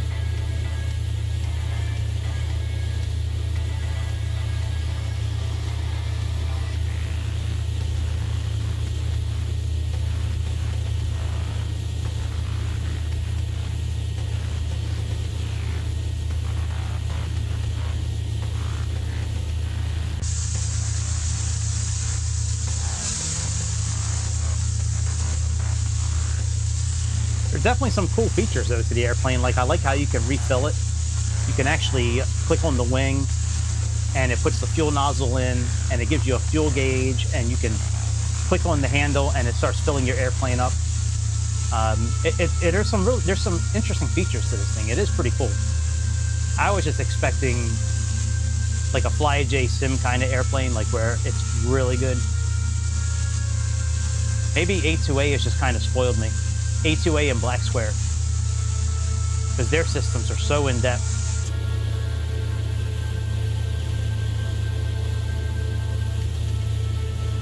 But it's a nice little airplane though. Got your master switches down on the bottom. Got your alternators right here. Only 2 of these buttons work here, and that's for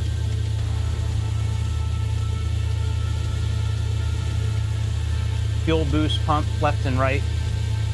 And then up top here, these buttons, these prop de-icer controls, those are the only ones that work. Ah. All right, that's cool.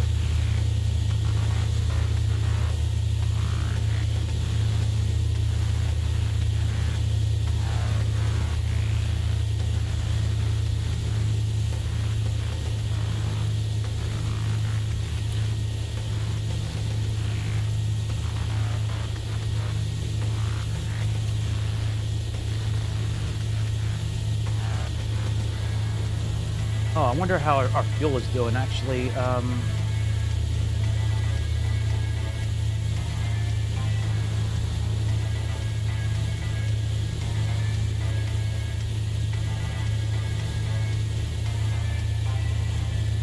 my fuel card out here. Oh, shit.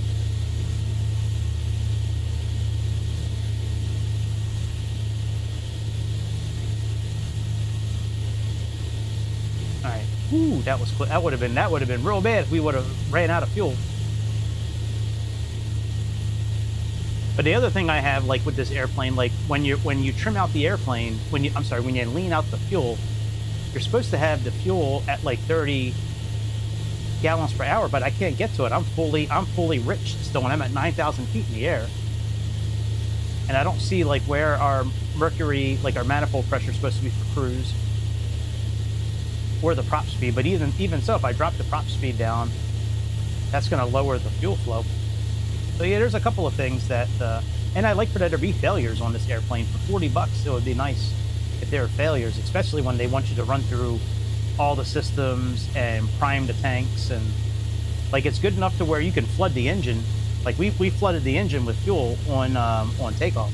I mean, when we were starting our engines, and we had to go through like a flood checklist, which was pretty cool.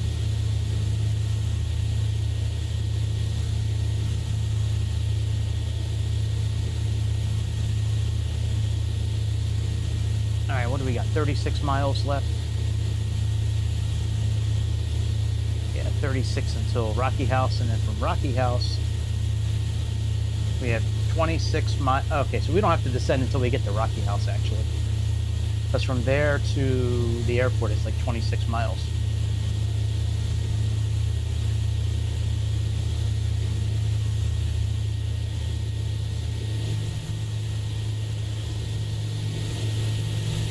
Got a cool little bathroom back here.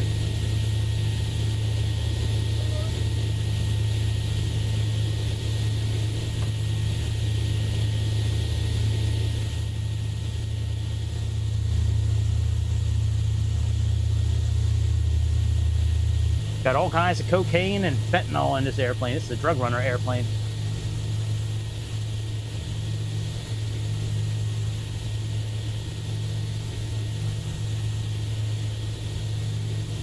I think we got some time to pull up what's going on X, actually. Let's get that pulled up here.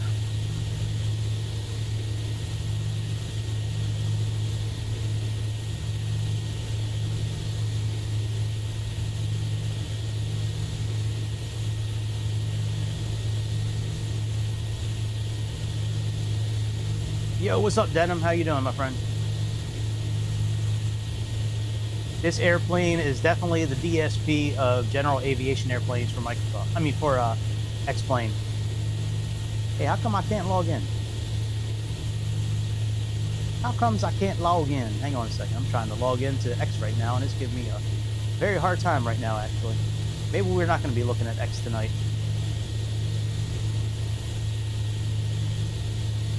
There we go. Yeah, it says welcome home on this aircraft, so that's why. That made me think of, oh, this is the wrong account. No wonder. Shit.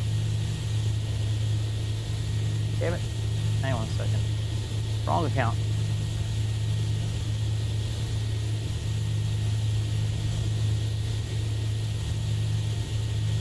All right, log out. Continue. There we go. This is the right account here.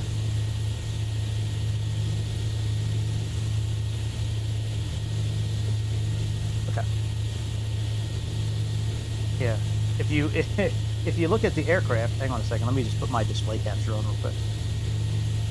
I haven't watched him in a couple of days. I might watch him tonight just to kind of see what he's up to, but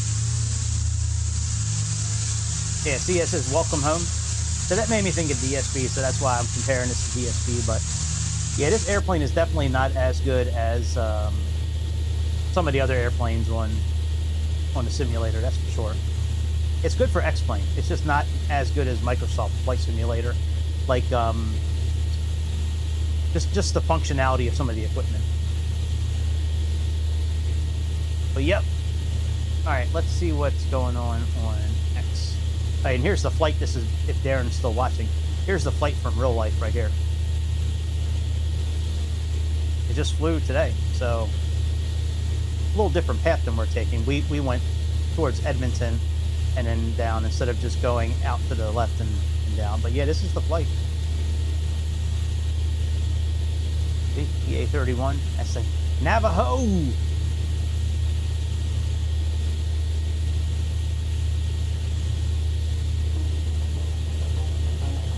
Conspiracy no more. Yeah, well, Edison Research confirmed this 6 years ago.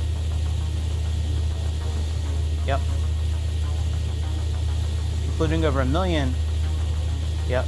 We all saw that happen in the middle of the night. Yeah, Trump definitely won 2020. I'd take gabapentin. Why are they saying something's wrong with gabapentin? 2 boys on paddleboards being praised as heroes for saving raccoons. Wow, Tucker and Owen. Boy, I wonder who their parents like. Tucker Carlson and Candace Owens, maybe? Surprised that raccoon don't jump up there and just bite him right in the ass. Oh, look at him. He's actually like... Ah, it's like the boy's like laying on like an egg. Well, I bet you he's smelling all kinds of swamp ass right now, that raccoon. He's like, what the fuck is that salty, sweaty smell? What is that shit? Alright, well, good job saving a couple raccoons. Wow, look at this here. Where is this? Sunbathing. Oh, this is in the UK.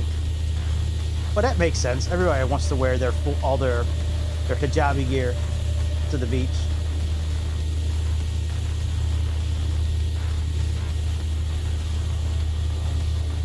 Oh, that's interesting. They're all booked in as white. That's kind of funny, actually.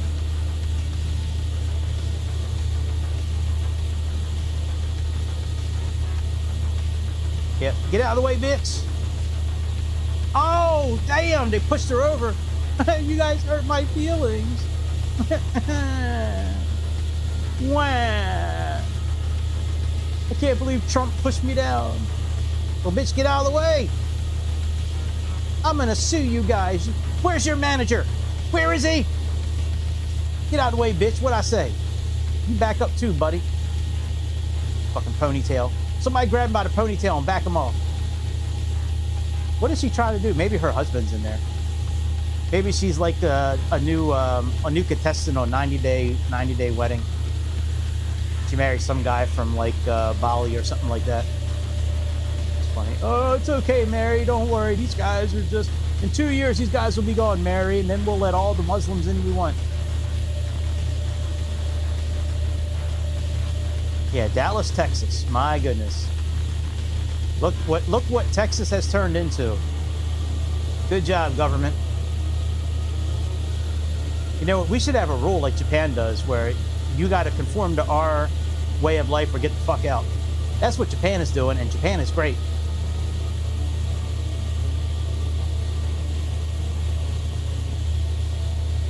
Now, hopefully the police will be able to, I don't know.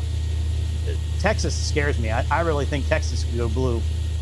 Muslim woman burst into a church in London and shouts, Allahu Akbar, kill the God of the Christians and the Jews. Yeah, you can't fix that mentality. All right, Darren, sorry to bore you. I'm just kidding. It was nice catching up with you, buddy. I'll talk to you later. Wow, look at Denmark. Jesus Christ.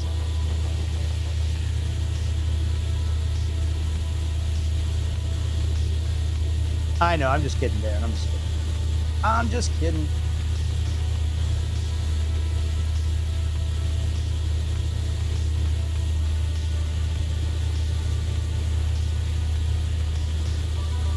Oh, I'm sure. Yeah, I'm sure. Well, there's one state I can move to still that there's no... 2 states I can move to where there's no Chinese companies. So I can move to Montana and Wyoming. And that's it. Wow. That's crazy that China owns all this farmland everywhere. Bullshit. No, she didn't. She didn't win.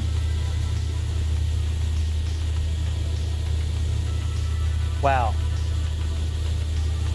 And he's in America, this guy. I mean, this shit is crazy.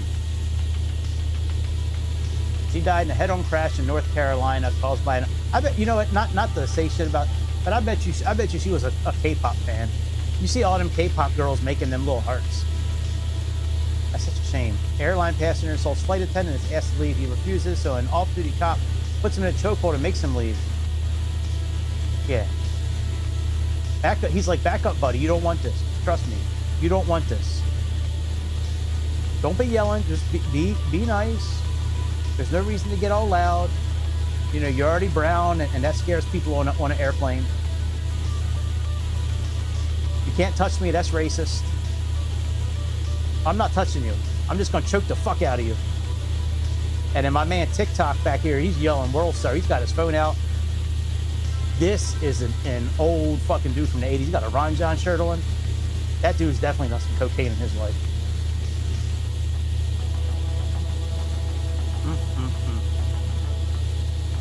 Yep, can't secure fenbendazole, that's right. And menbendazole with ivermectin. It's okay to be white like Sydney. If I look like Sydney, I wouldn't mind being white either. If I looked like Sydney, I would not be working for the rest of my life.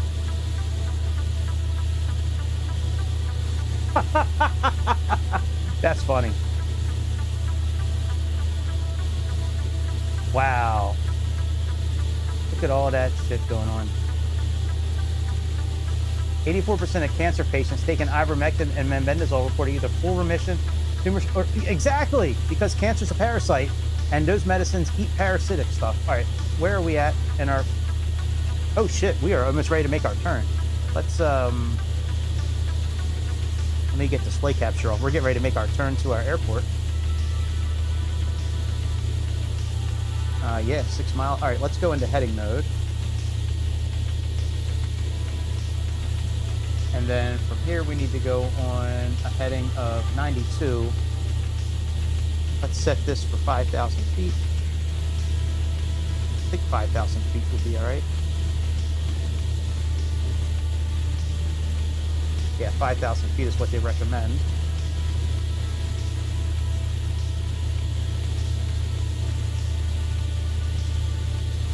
And once we make our turn, then we'll start descending as well. Let's arm that altitude. I guess we can start descending now a little bit. Wrong way, trim. Wrong way, trim. You better start going the other way. Or we're gonna fall out of the sky, bitch. Come on.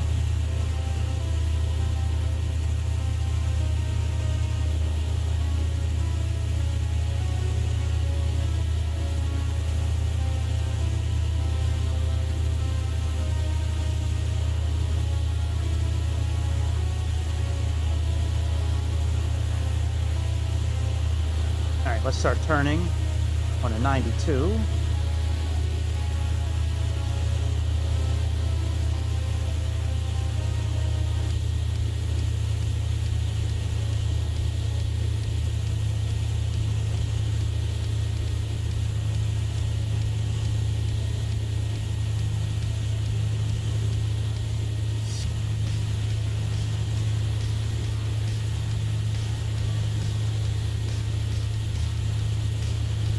I don't know what to expect with this airport. I don't know if there's going to be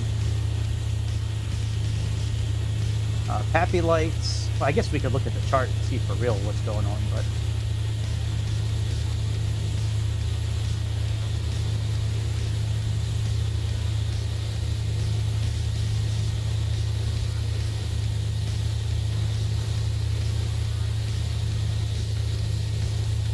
okay, once we get to 5,000 feet, we'll turn the weather off as well.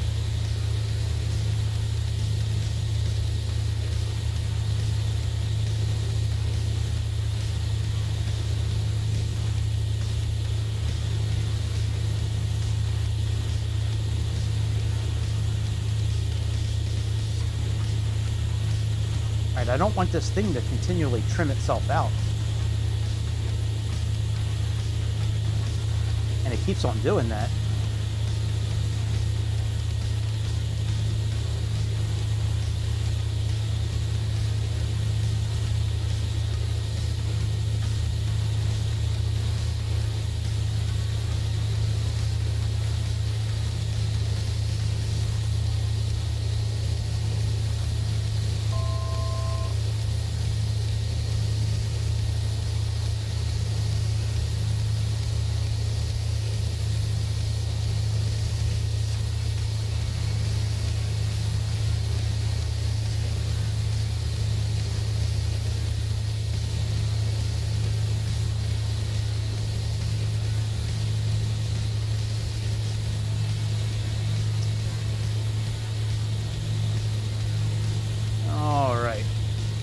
Heading the right way.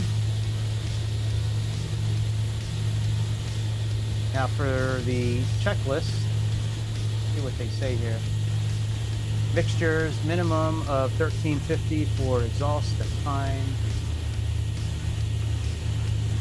Mixtures are already rich.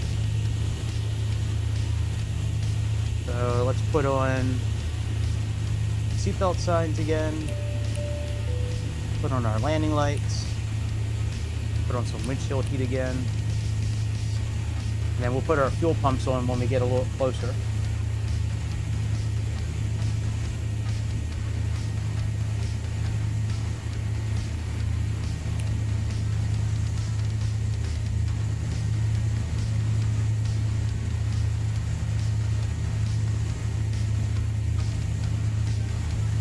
Yeah, see you on Discord, dude.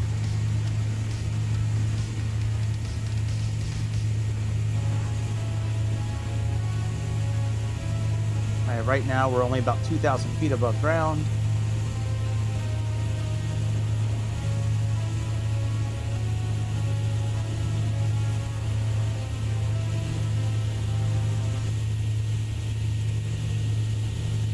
Not a bad little airplane.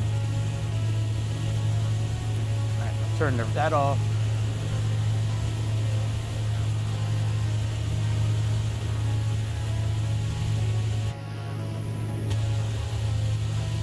How are we doing on fuel? Doing fine on fuel.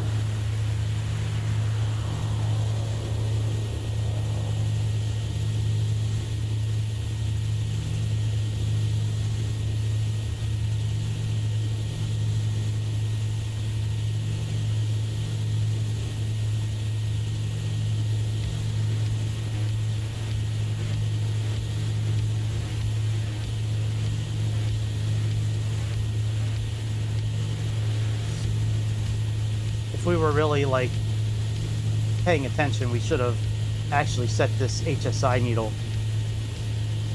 to the opposite of what we would have been leaving on. So we would have set it for like 305, which the reciprocal of that would have been like 125.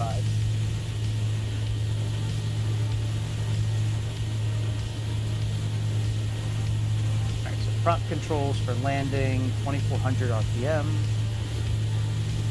That's about where we are now.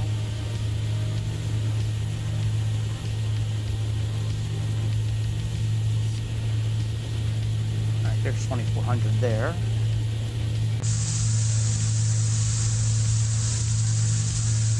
Airport's not too far off. Oh, actually, wait a minute.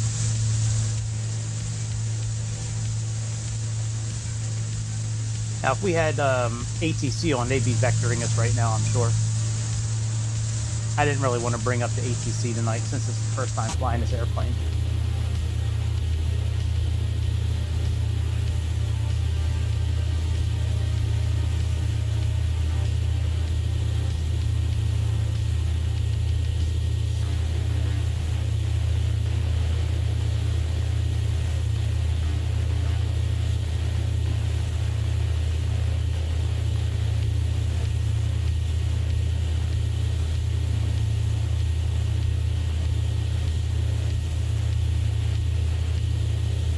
We don't start descending again until we get the VVOL, and then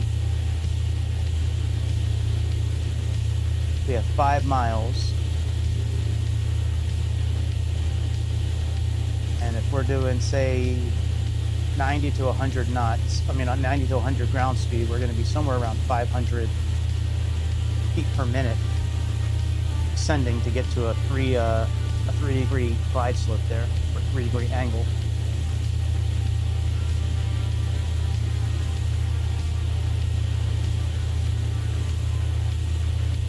And once we make our turn backwards, then we're going to go ahead and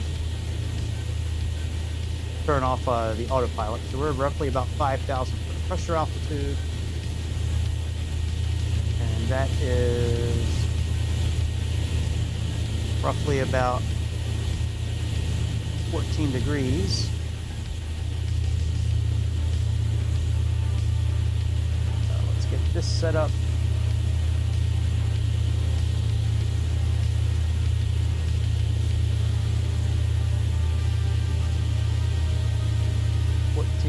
There's 0, 10, 20.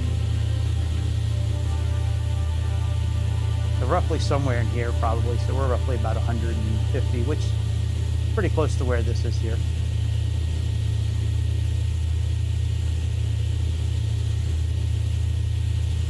Once we make our turn back to the airport, we'll start getting into this white band here so we can put the flaps down and landing gear and all that. I think landing speed is somewhere around 85 knots, 90 knots.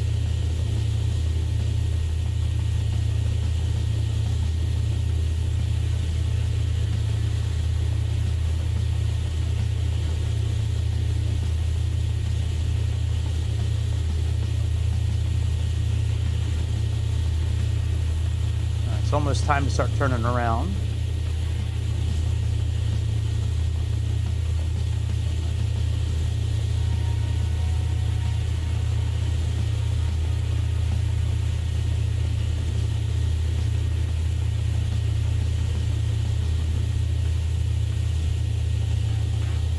Okay, we're about 22 miles. We'll give it like another couple of miles here. When we get to 23 miles, we'll turn.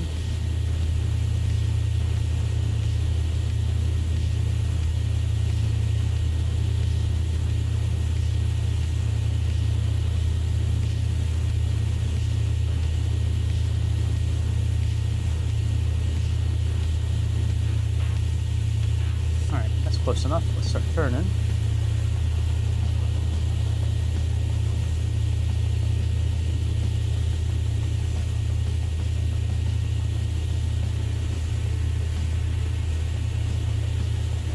Yeah, I think we can actually put the flaps down now.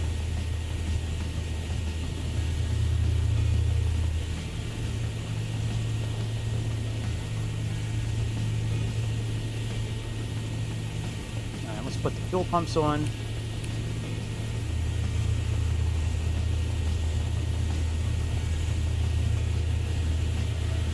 Actually, you know what? They don't need to go on yet. We got a couple of minutes to wait.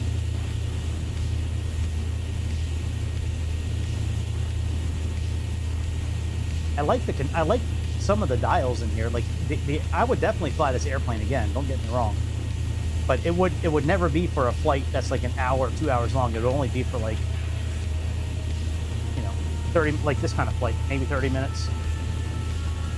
Even though we've been on for 2 hours already. But we spent a while going over everything in the beginning, since this was like our first look at this airplane.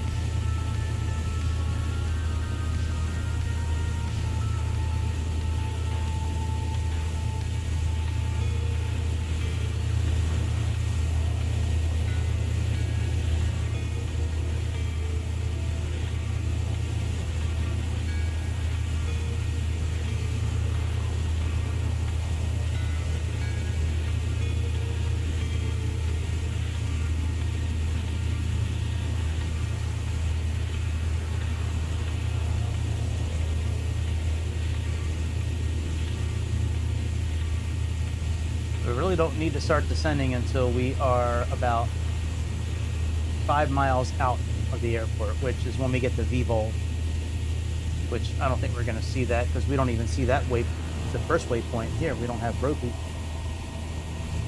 Wonder if I zoom in, maybe it'll have it. Ah, there's Roku. Okay. That's the beginning of that's the initial air fix there, or initial fix at least. All right, let's turn on a 312. Put our fuel pumps on.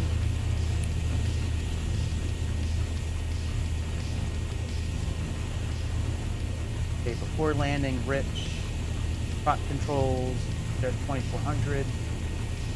Gear down below 153 knots, that's fine. And when we get under 132, we can go full flaps. First degree is 162, so we can probably go there now.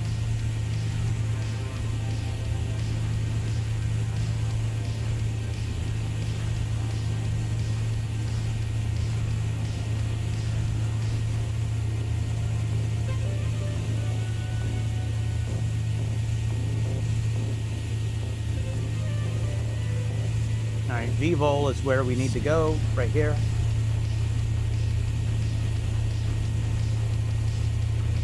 And there we're 5 miles out from the airport. So let's go flaps 1.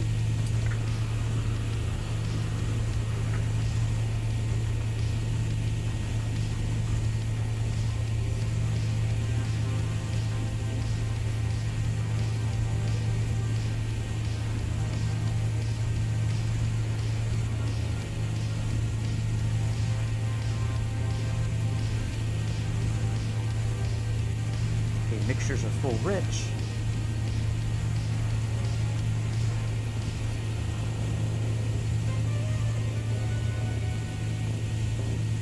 Put our landing gear down.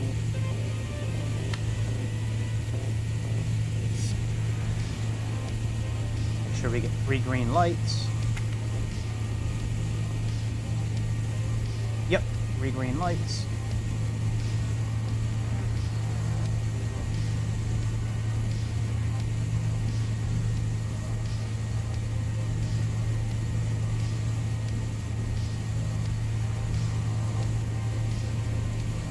Ah, there's the runway. All right, very good.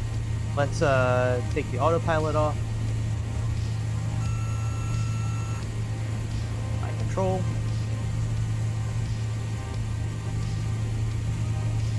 Start trim like right now. All right, trim is pretty neutral.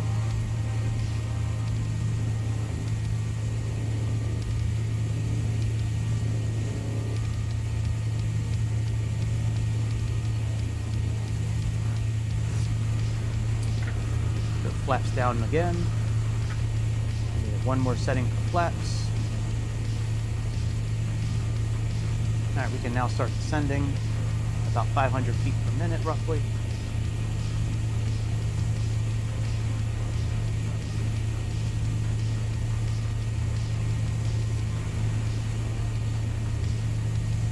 So our ground speed should be, yeah, our ground speed is 119, so that means about 550 feet per minute.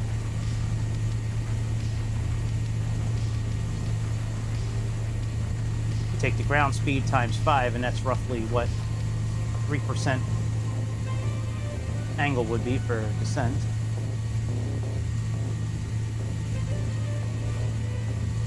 That's one thing they teach us in the IFR Academy.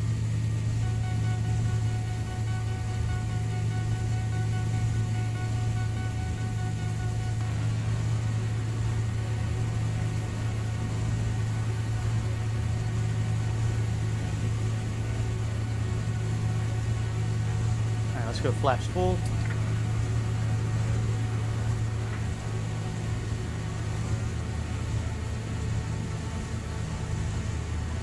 Looks like we got a couple of red and a couple of white lights, so that's good. Just our trim up a little bit.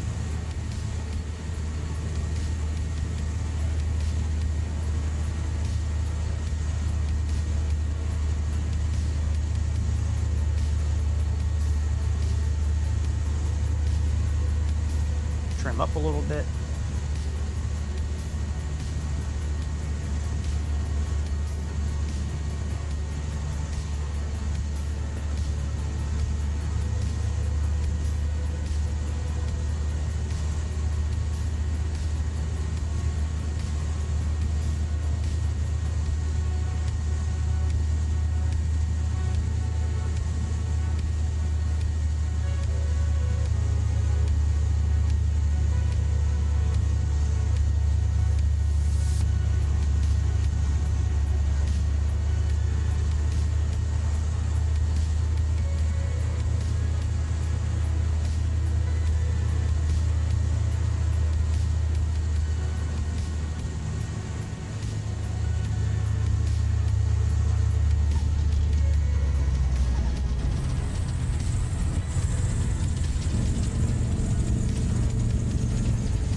Alright, after landing, oh, we need to open up our cowl flaps. I have a button for that actually.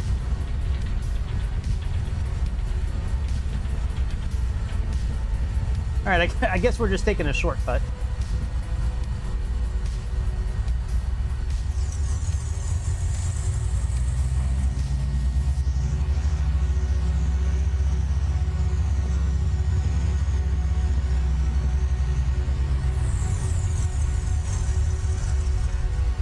Alright, let's take a look at that landing real quick, and then we'll shut down the airplane.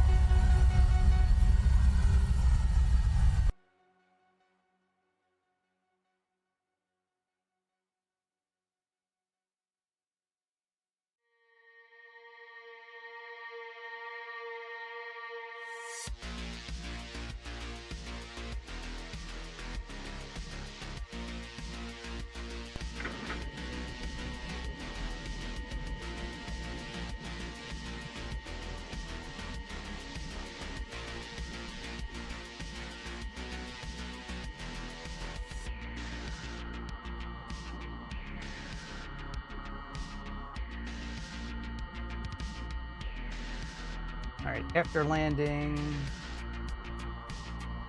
prop controls forward, strobes off.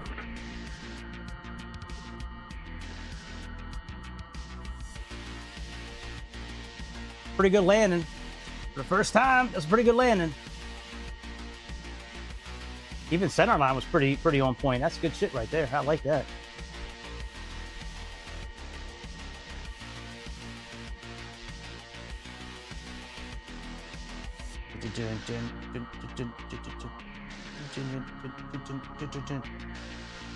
Right, are we almost on the ground? Oh yeah, we are.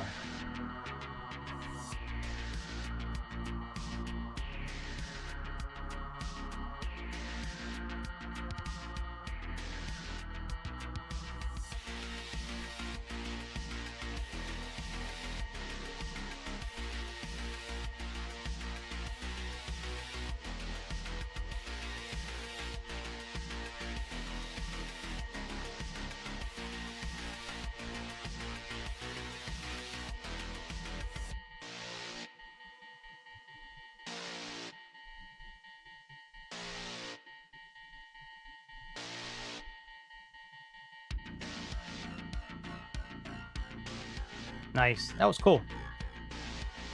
All right, let's take this off of replay mode and finish shutting down this airplane.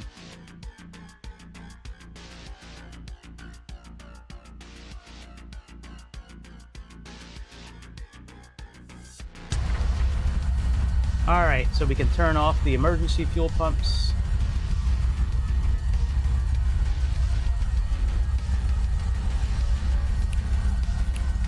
Make sure the parking brake is on.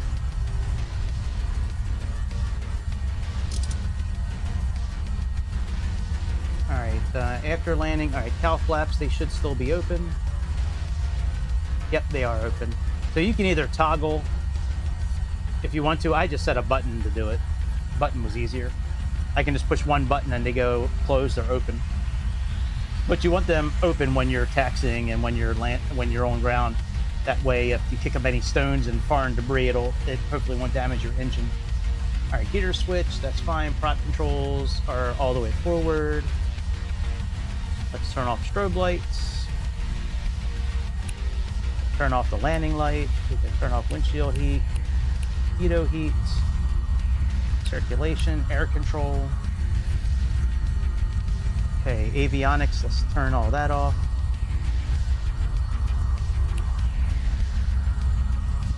Flight director and shit, all that's off. Okay. All right, throttles idle. They are idle. Mag grounding. Okay. We're at roughly 1,000. All right, mag grounding. So we'll turn one mag from each off. Lights, all the lights off. We'll do that now as well. So all the lights are, okay, all the lights are off. All right, electrical equipment is off. All right, mixture, first engine, idle cutoff.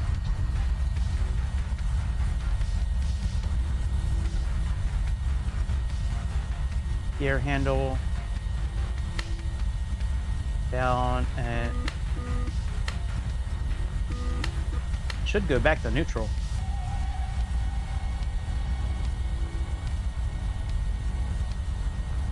That's weird.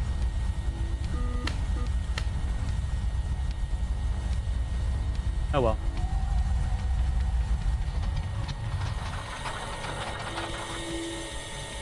All right, mags off. And let's see here, we have you guys off and you guys off.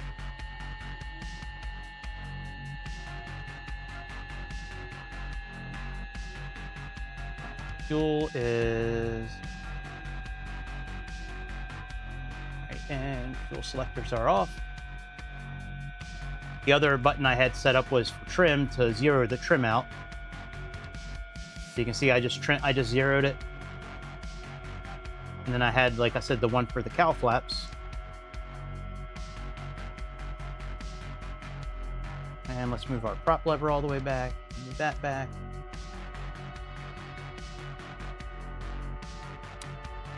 All right, that's all good. Oh yeah, we didn't put our flaps back up.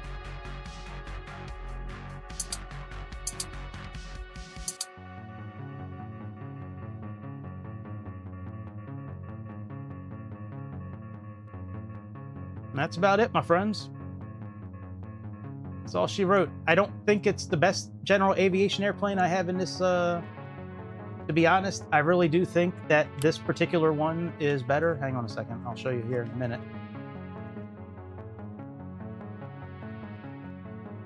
I bought this one here for 20 bucks a while ago. This V-Flight Cherokee 140. To me, this one is better than the one we just flew. And so is the Just Flight PA28.